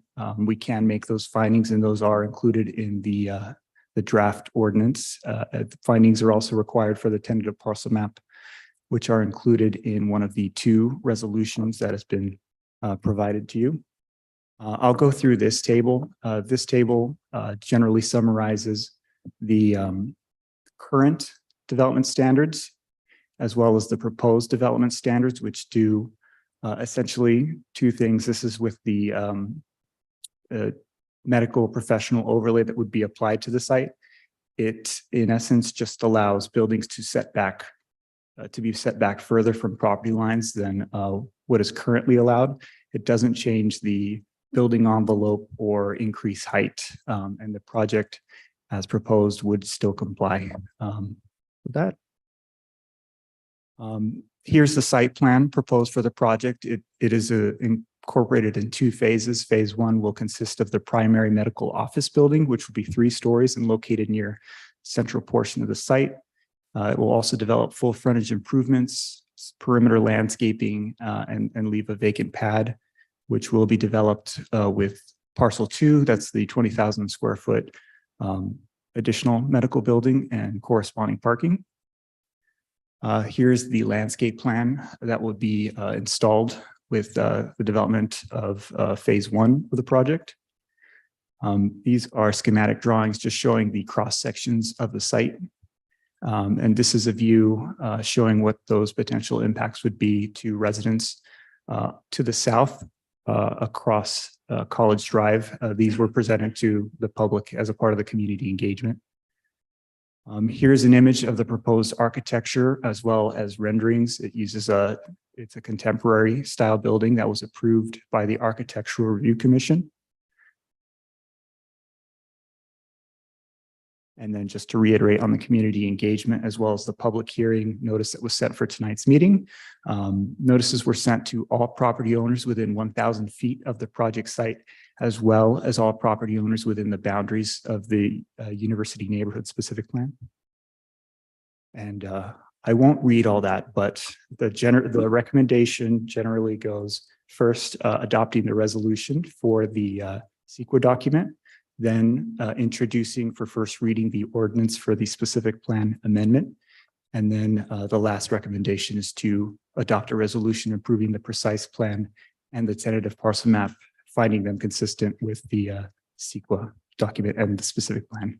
That concludes staff presentation. Available to answer any questions. The project applicant is also here to answer any questions should you have them. Thank you. I don't see questions at the moment, so Linda Evans is here to represent the applicant. We will hear from you. Thank you very much, Madam Mayor. Linda Evans, resident of La Quinta, and I work at Desert Regional Medical Center and Desert Care Network in Palm Springs. I want to thank the council for allowing the opportunity to hear this project. I also want to thank the prior commissions for their support and due diligence on this, and of course, your outstanding staff for bringing it forward at this time. little bit of background on Desert Care Network. We are 3 hospitals. We are an ambulatory surgery center, and we are multiple outpatient service centers throughout the Coachella Valley as well as up in the Morongo Basin. Desert Regional is the only level 1 trauma center in our area. In fact, we have a trauma network. Both High Desert and Joshua Tree and JFK Memorial in Indio are both level 4 trauma centers. We're also a stroke network, comprehensive cancer center at Desert, as well as a primary stroke center at JFK and a acute stroke ready at High Desert Medical Center. I explain this because of our stability and longevity of enhancing services and providing care across the valley and in the high desert. We've been in this valley with Tenet Healthcare from 1979 when we took over JFK Memorial Hospital. And then in 1997, when we signed a 30-year lease with the Desert Healthcare District to manage and operate Desert Regional Medical Center in Palm Springs. We acquired the lease with High Desert Medical Center in 2015. So again, we are committed to being this community and providing a network of services. So why Palm Desert? We've been looking at Palm Desert for some time, and our now retired CEO from JFK, Gary Hans, it was really his little baby to say that this is going to be the next high growth area, especially along the 10 corridor and with the university campus underway. And he felt that this was a needed area with a number of homes that have been permitted in commercial businesses to be able to provide access to healthcare close to home, which is our model across the network for all of the new residents that are in here, as well as the students that will be going to and are currently attending the university. We also recognize that the proximity of us near Cal State San Bernardino and UCR is very intentional. We've had a longstanding relationship, not only with the high schools in the area, College of the Desert, and the universities here, providing workforce development programs, RN training programs, clinical rotations, internships, scholarships, and ultimately jobs. In fact, we can share today that year to date, we have netted 188 new registered nurses being hired at our facilities. And if any nurses out there listening, we're still hiring more. We need that. We are also training future physicians to replenish the shortage of physicians as the valley grows and as people retire from the practice of medicine. We have residency programs at Desert Regional in various specialties, and that allows the opportunity to harvest hopefully local people who then integrate within the community while they're doing their training and then choose to stay here to practice. We care for all patients, regardless of their income status or insurance status. This is different than some of the hospitals in this valley. We are the safety net and take everybody regardless of their ability to pay. We have to do that as a trauma center, and we also feel that's our responsibility to the community to provide access to care regardless of your status. What types of services will be in this medical office building? We will have similar to a kind of a one-stop shop, and it won't be entirely Desert Care Network. We are also engaging private physicians. We'll have laboratory services, imaging center, pharmacy, rehab, and primary and specialty care physicians. This is not a hospital. This is not overnight stay. This is not an emergency room in your backyard. We have a positive impact in our community with the quality healthcare that we provide, the charitable giving of nearly $1 million a year to many nonprofit organizations as a collaborative partner in the community, as well as services and education and training. We're a property tax entity, and we support the economic development of our surrounding communities.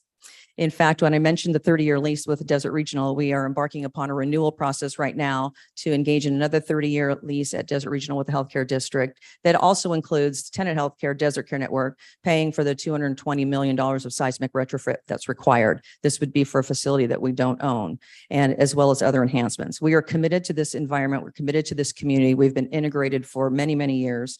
And we just thank you very much for your consideration to want to bring value to this community, to Palm Desert, have access to care for your residents for years to come. Thank you very much. Thank you. Just so you know, we never ask why Palm Desert.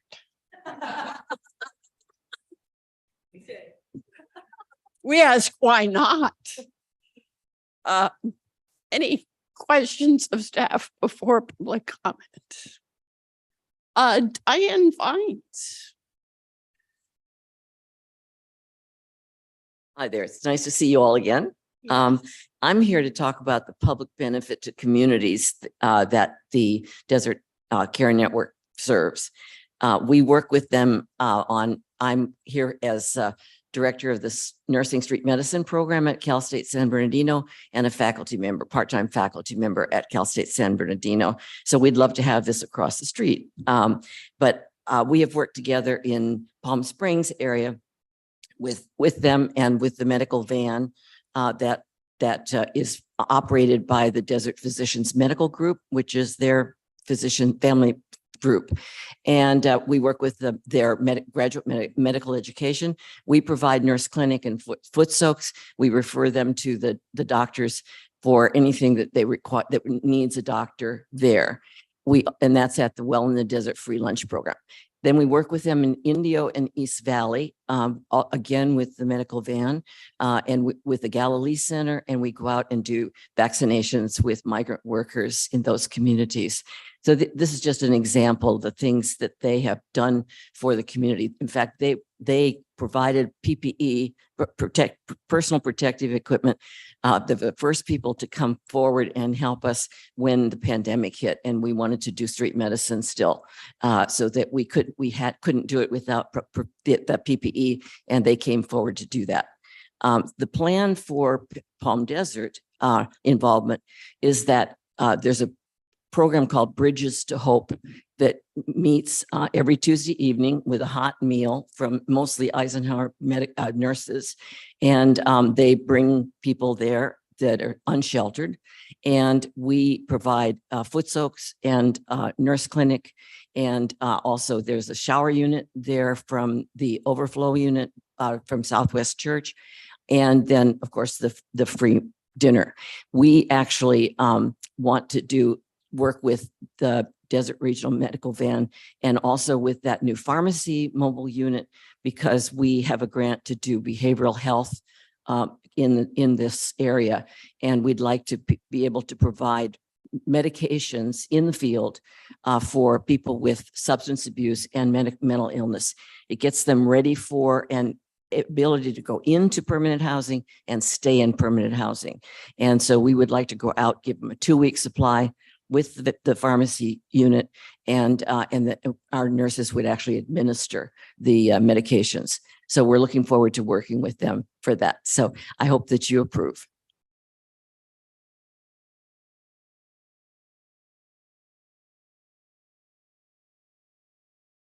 Tom Dokheim. Good afternoon. I'm Tom Dokheim, and thank you for allowing me to speak. I came to the desert 26 years ago when Tenet started operating Desert Regional, and all hospitals, medical centers have to have dynamic planning activities. Certainly, we know that from disasters, whether it's a hurricane or tropical storm or earthquake or a tie up on the Interstate 10, or God forbid something happened at the airports. But and I think our hospitals did a great job handling the COVID pandemic here that impacted the whole country and the whole world. Also, it's important, especially in a place like this. When I came, there was 275,000 full-time residents in the desert, and now there's close to 500,000. And it's a lot of growth, and you have to look at the demographics and see what they are, age, and what services need to be provided where, and plan for those, especially in a dynamic growing area like this. And this project is doing that in the Palm Desert area. Actually, I think Palm Desert is very fortunate. It has a very long adjacency to Interstate 10. And I always wondered why there was never a major medical complex along Interstate 10. But the area from Monterey to Washington for Palm Desert, it's the most densely populated and with businesses along the 10. Certainly more than Palm Desert, Cathedral City, and so on. And this particular area off Cook Street is really growing now. I was fortunate to be at all 3 hospitals and work at them for about half the time I've been out here. And then I'm on the other side of the street. I'm in real estate development. In fact, I'm a principal of the Millennium Master Development on near Cook and Gerald Ford. And we built 166 homes, and we're right now extending Technology Drive back to Gerald Ford, and we're building 330 apartments, and we'll start seeing those buildings go up here in the next 2-3 months. But there's another apartment complex next to that, and one over by the sheriff's station, and there's 4 or 5 very active residential housing units going up, and there's probably going to be another 10,000-12,000 residents. And their hotels are sprouting up. I know a couple more that are on the books and going to start in that area. And so between the snowbirds and the weekend and the convention, we're going to see in this area of Palm Desert, there's not. I apologize. Time is up. Okay. Well, anyway, the adjacency to the universities is great for all the programs and workforce development. And I thank you very much. Zach Strosters. Is Zach still here? Coming?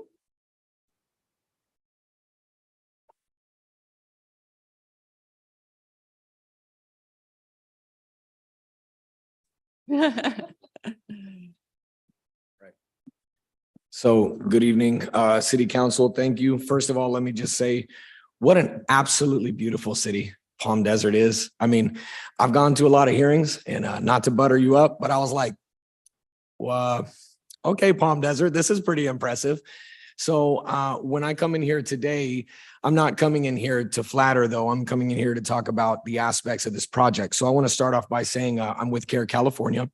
And what we do is we make sure that projects meet a certain amount of criteria for the community to ensure that it's a safe project and that it's a good project for a community where we're coming to investigate. From what the applicant has presented, it sounds pretty good. Free healthcare, tying into supportive housing, and those are obviously things that benefit the community. But I want to point out a couple of things real quick. First of all, let's take a look at the actual realities behind construction. Some of the things that you won't hear when an applicant is presenting the best parts of the project. The project is 130 feet away from single-family residences on Harvey Mudd Drive, and within 500 feet from the 330-unit Millennium Apartment project, which is currently under construction. The general plan requires mitigation for when projects are built within 500 feet of sensitive receptors, but the MND fails to include the required measures to protect public health. So the city must add mitigation measures to reduce the project's significant air pollution impacts before the project can be lawfully approved. Because of the project's significant environmental impacts, the city also cannot make the necessary findings to approve the land use entitlements. So again, let me say, what an absolutely beautiful project from the perspective of its endeavor to provide healthcare. What an absolutely beautiful project for its endeavor to house people. Absolutely, CARE California stands in agreement with those things. But we have to remember that no matter how great or philanthropic or altruistic the objectives of a project are, that we are still required by state law to observe CEQA. If we're not going to observe it, why even have it? And if we're not going to observe due diligence with regards to the planning and land use management protocols, why even bring them up? Why even have them? This body is not called to be litigious. However, this body is called to investigate. Investigative planning and land use is what you're called to do, and you seem very adept at it. So I want to applaud you. I have yet to see a city council that moved through things with such diligence and focus on attention. Please don't let this project be any different. I absolutely encourage you, require an EIR, protect your communities during the construction phase so they can enjoy a beautiful hospital afterwards. Thank you, and God bless you. Anthony Bolanos.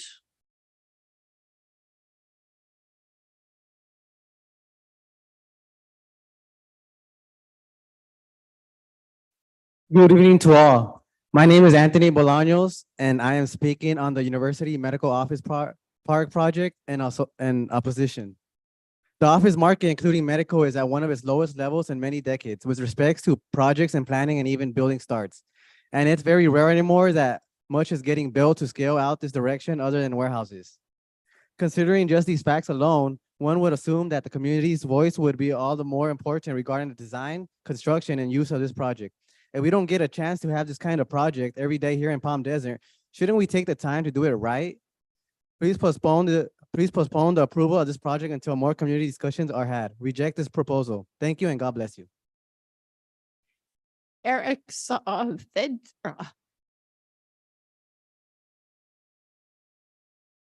Good evening, Mayor and council members. My name is Eric Saavedra and I oppose this project. On the surface, it looks like a great project that could benefit the community. However, what the project management team failed to do here was network with the whole community. Our voices matter, including design, construction, and employment of the people on this project. So before this project is built, more community stakeholders must be brought to the table. For this reason, I oppose the project. Thank you and God bless you. Cesar Ramos.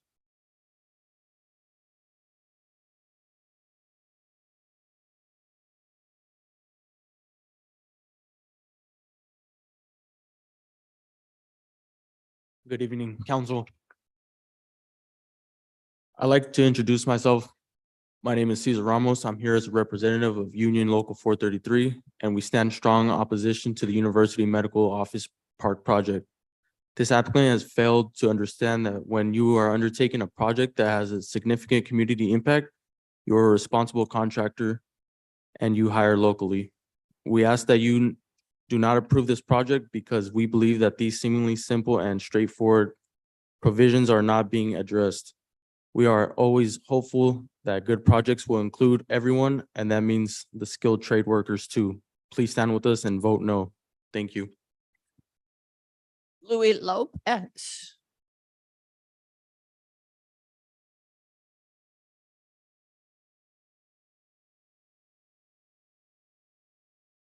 Good evening. Had to look at my clock, see what time it was. It's the evening. Madam Mayor, council members, staff, community. My name is Louis Lopez. I'm a business agent for the Ironworkers Local 433, and I'm speaking today on behalf of the community of skilled and trained workforce members I belong to. Projects of this magnitude should always have the best interest of everyone in the community in mind throughout all phases. The communities have need that have been pushed aside and neglected. We believe that local hiring practices should be front, center, and simply isn't the case here with the developer. I'd also like to add, us as ironworkers, I could remember when I first got in the ironworkers, I was just coming home from Somalia. That was my second tour. My first tour was Desert Storm, Desert Shield, which I did hit the beaches. So coming home, I had just as much anxiety.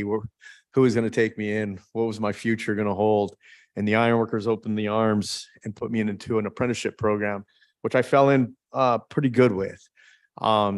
There's a lot of, today we partnership with Helmets to Hard Hats, helping our men and women come back and get them into the apprenticeship programs that are state accredited for a skilled and trained workforce. And that's simply what we're asking. I actually give the applicant 2 thumbs up for looking at after building and filling this hospital with skilled and trained nurses and medical staff. And what we're asking is, we want to be a part of the building process. We're actually part of the local hockey arena, and that was under a labor agreement, and we were there, and that was a successful project. And that's what all we're asking to the applicant, let us be a part of this building. We also are here local. We've got local members here tonight, and our apprenticeship program, it's like a mentorship. I mean, we offer great, strong wages that get spent back into the community. Health benefits, hopefully our members will be using that medical facility, but we simply want to be a part of building. Every job does count. We have a 4-year apprenticeship program. Again, that's state accredited to the state of California. And at this time, I'm going to have to say that I don't support this project. I would ask that the council allow the applicant time to sit down, with the building, the ironworkers specifically, and see if we get partnership with building this facility. I think the community deserves, that opportunity. And so I ask respectfully that at this time, this project gets postponed. Thank you very much. Robert Ramos.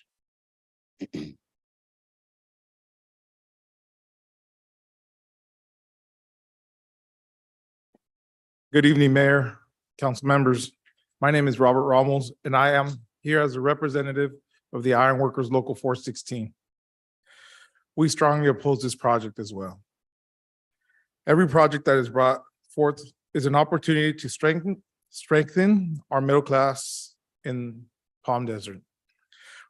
We are speaking to support the community. This is an opportunity to send a clear message to your constituents that you care about and recognize their needs. As with many developers, this applicant is giving as little possible back to the community. The question is whether or not this city council will allow this, will let them do this. Until this developer signals that they care about the city of Palm Desert and the skilled and trained workers in the community, we ask you to vote no on this project. Thank you. Nicole Christ.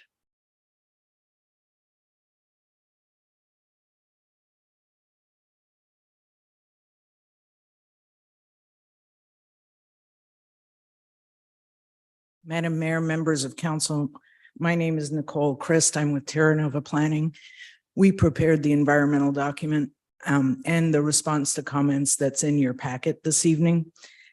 This afternoon, you received a fourth letter from a San Francisco law firm. Most of the comments are redundant from their first three letters and have been addressed. The mitigated negative deck that is proposed this evening does fully mitigate the impacts addressed. I do want to address and add for the record an explanation of vehicle miles traveled, because they have added that to their comments this evening. And because this is a technical explanation, I'm going to read as opposed to speak to you as I would prefer to. The commenter's analysis is incorrect. The project will have less than significant impacts regarding VMT per service population, as was provided in Table 3 of the VMT analysis prepared by Urban Crossroads. However, also as provided in that analysis, it was found that the employment for the project would increase total link level VMT in the city from 1.01 million to 1.01459 miles. The county's VMT policy, which the city adopted and is using and was used in this analysis, states that such an increase is a potentially significant impact. And so the analysis was conducted because it was employment that was the impact. The analysis was conducted to determine what that employment increase would be in VMTs and to employ reductions allowed in the VMT policy of 6% for teleconsultations, which since COVID, you may all have experienced with your doctors or medical professionals. The commenter states that that should not have been done because the patients are the ones who will consult as opposed to the employees. However, that statement is not correct. It is entirely likely that a medical professional or a doctor would consult from their home as opposed to coming into the office. The 6% reduction reduces employee VMT to a level that is less than significant per the city's VMT policy by bringing it below the citywide VMT. It is also important to note that the county's policy, which the city adopted and uses for all of its projects, was developed through technical analysis and traffic professionals who very carefully developed the exceptions and reductions that are permissible. I do have to ask you to conclude. And I was going to say that concludes my comments. And I would be glad to answer any questions, although VMT is a very dry subject. Thank you. Thank you. Any other public comment? One more public comment, Kalaya Fetterman. Good evening, Mayor and Honorable Council. My name is Kalila Fetterman on behalf of Californians Allied for Responsible Economy, CARE California, and thank you for taking my comments over Zoom. CARE California is a coalition of individuals and labor organizations with members in the Palm Desert area that advocates for sustainable development and a safe working environment for its members. CARE California has been involved in the environmental review process for this project since June 2023. CARE California submitted numerous comment letters, including reports by our expert consultants as referenced here tonight. Our comments and those of our expert consultants provide the city with substantial evidence supporting a fair argument that the MND fails to comply with the California Environmental Quality Act, CEQA, and that the project results in significant environmental impacts requiring preparation of an EIR. The responses to comments do not adequately address the issues raised in CARE California's comments thus far. First, CARE California's air quality expert consultant conducted a health risk analysis and found that project operation will result in a cancer risk of 55 per million to nearby sensitive receptors, vastly exceeding the air district's threshold of 10 per million. This requires additional air quality mitigation before the project can be approved. Second, operation of the project may result in significant noise to nearby sensitive receptors, but the MND does not adequately analyze or mitigate these significant noise impacts. Third, as referenced tonight, traffic impacts of the project were not adequately analyzed or mitigated. The MND's traffic analysis artificially reduces the traffic impacts of the project by overestimating the impact of telehealth on traffic in the area. Because of these environmental impacts and those addressed in our comments, the city cannot make the findings to approve the specific plan or tentative parcel map for this project and must first prepare an EIR. Under CEQA, an EIR is required whenever it can be fairly argued on the basis of substantial evidence that the project may result in significant environmental impacts. Therefore, the city must prepare an EIR for this project. The city must do more to protect public health, even when it constructs medical facilities, to ensure that this type of development and all development doesn't come at the cost of the health and well-being of the community. We urge the City Council to direct staff to prepare a legally adequate EIR, which adequately analyzes and mitigates the project's significant environmental impacts before moving forward with the project. Thank you. No other public comment, Madam Mayor. And do council members have any questions of staff before I close the public hearing? Seeing none, excuse me. Thank you, Madam Mayor. My question in the whole process was, by any chance that while establishing the concept, was a project labor agreement discussed? No. Is it typically discussed with developers? No. Thank you.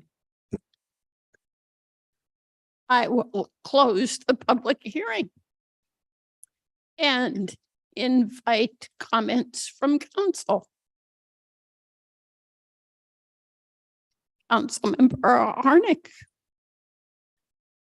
First, I want to make everyone here aware that the last person who spoke was, I assume, the attorney representing this issue, and sent an extensive, overview of this. We got it about an hour and a half before the meeting. How are we supposed to read this? How important is it to your representative, your legal representative, that we get it late? That's not fair to us, and it's not fair to you. And I want to make that statement, and I want it to be abundantly clear that if you want somebody to read something, please give us time to read it. So what I'm hearing are two different things. I'm hearing that this is about a labor agreement, but then I'm reading that it's about health and safety hazards that exist on site. So there's not consistency in this, and that's bothersome to me. So which one is it? And if labor agreements aren't discussed, certainly by the city, and I want to say something. I know what great work was done by the ironworkers at the arena. I mean, Mr. Lewicki could not have bragged more about the great work that was done there, and we all benefit by it. But this is troublesome to me that we have something and we're hearing different things. Now, I want to ask a question if I could, and I'm not sure who's prepared to answer it. We talk about, and I don't think it was staff, that's why I didn't ask during the public hearing. It talks about some of the air emissions. It talks about some sorts of toxic environmental issues that are going to be a problem during the building of it. How is this different than building any other medical building? Any other professional medical office? Can someone tell me that? Might be a rhetorical question. I'm not sure. I'm reading. Mr. Maloney, do you have any input? Could you restate the question? Well, how is the building of this professional medical building different than the building of any other professional medical building? Because we have them, the medical offices get built. So there's strong objection against building this one. So why is this so different? Why is this unique compared to the other medical buildings that are built? From a land use consideration, that we would treat it similarly to other medical buildings. I mean, this talks about a lot of toxic sort of things that will be released into the air in construction area emissions, or the valley fever. We even get into operational emissions from backup generators. Is that different than any other professional medical building that's built? Any other building within the area would be working within a similar environmental context. Okay, thank you. Let me try to focus us. We have two issues. The first pertains to use of union labor. I personally applaud the role our unions play in society. I wish they were stronger. I applaud the apprenticeship programs. They do a terrific job assuring high quality work and preparing not just veterans, but others who may not aspire to college to pursue an excellent, worthwhile career. That said, there is nothing in the city's regulatory structure that enables us to demand of developers that they utilize any particular form of labor for building projects. That's outside the scope of our regulatory structure. So I thank you for coming. It's perhaps educational to others, but I don't see that this plays a role in approval of this project. The record before us responds to each and every expressed environmental concern with detail and is very, very convincing. This is a well thought out project for which we used a new practice of more extensive community engagement, and we received no opposition from the surrounding community. So I would invite my colleagues to conclude with me that we may readily accept the 3 recommended actions. Thank you, Madam Mayor. I agree. There are different parts that are being considered. I have worked with Dr. Vines. I am well aware of the community's need.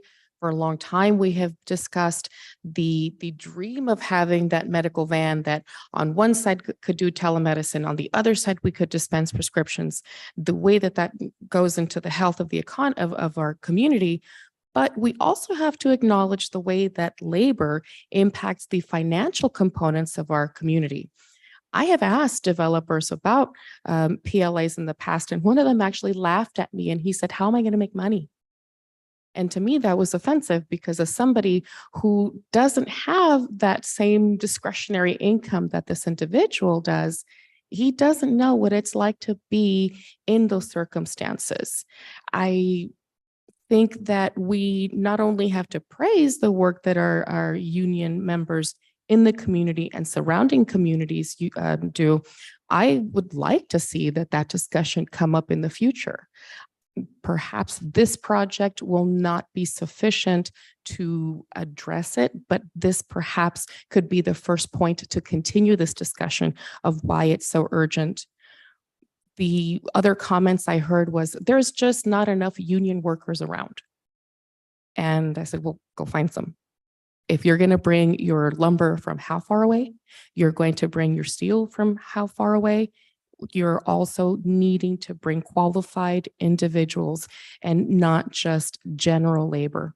Nothing wrong with people that are working so hard to make our city beautiful, as was mentioned.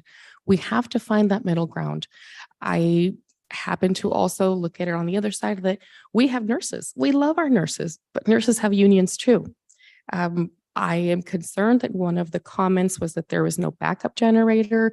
I'm not sure if that would be adequate or something that's true, but it did stick out in my brain.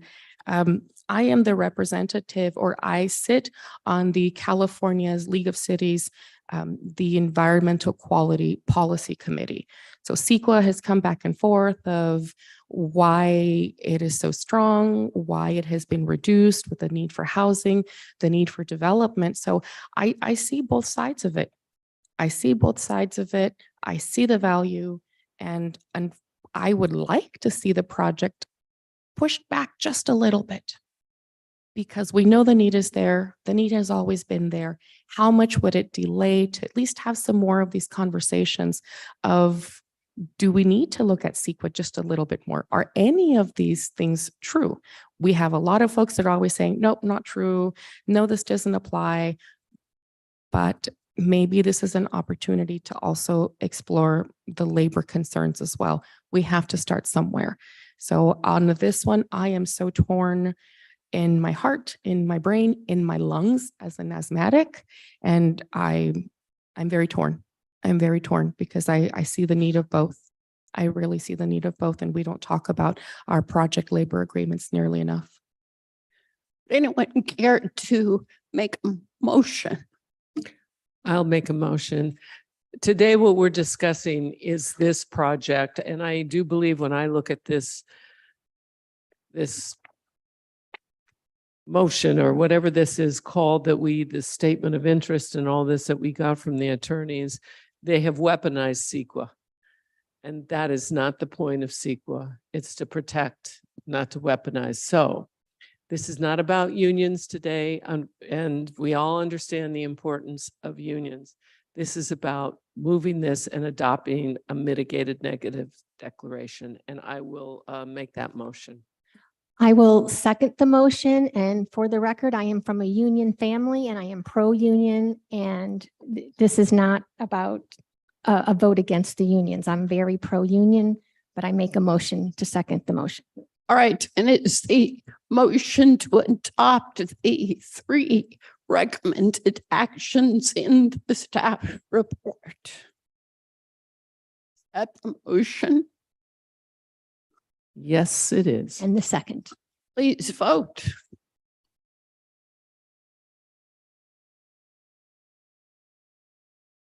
Motion passes 4-0 with Mayor Pro Tem Quintanilla abstaining.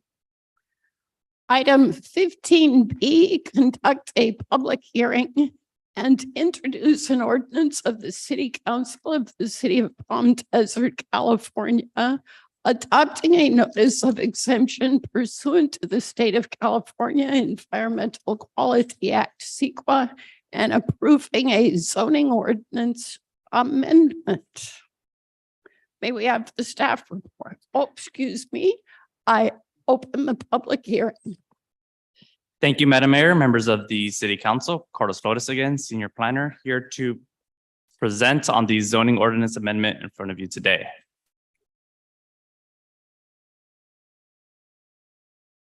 Earlier this year, the City Council was presented with the broker's report, which incorporated recommendations to City Council. At that time, City Council directed staff to incorporate some of these recommendations, which included for staff to review and expand specific land use categories, particularly with auto retail and medical. So for auto retail, what was looked at and discussed was golf carts and neighborhood electric vehicles, and EVs for short.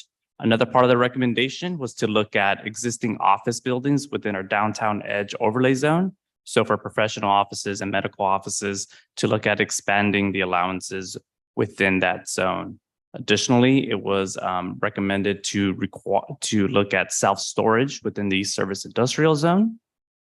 And finally, there's a direction from council to staff to allow animal clinics within our downtown district on properties that front Highway 111. So city staff took these recommendations and has prepared today a zoning ordinance amendment, which amends several sections of Title 25 of our municipal code. So we've amended land use tables, we've amended definitions to create clear definitions, again, for golf carts, as well as other parts of our code, and also provided clear standards for personal storage and golf carts, and also looked at the medical offices and professional offices within our downtown district to create better allowances for them. Within this, there are standards for all of these uses presented today.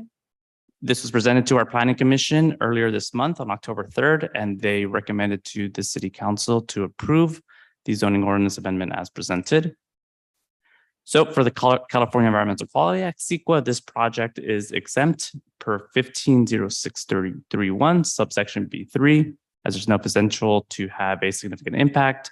A notice was posted in the Desert Sun that this zoning ordinance amendment would be at a public hearing today.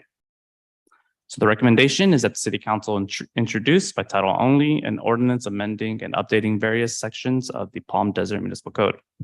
That concludes my presentation. Happy to answer any questions. Is there any public comment on this item? No public comment, Madam Mayor. Any questions of staff before I close the public hearing? Councilmember Truby. All right, thank you, Carlos. Appreciate it. By animal clinic, allowing an animal clinics along Highway 111, does that include like emergency service hospitals and, what's the definition of an animal clinic? It's in here. Oh, sorry. Well, anyway. Let me pull up the exact definition. So it would be, our code defines animal clinics as a place where animals no larger than the largest breed of dogs are given medical or surgical treatment, a facility primarily for treatment of outpatients and where only for a short time. Critical patients are kept longer than 24 hours. Perfect. Thank you. Yes.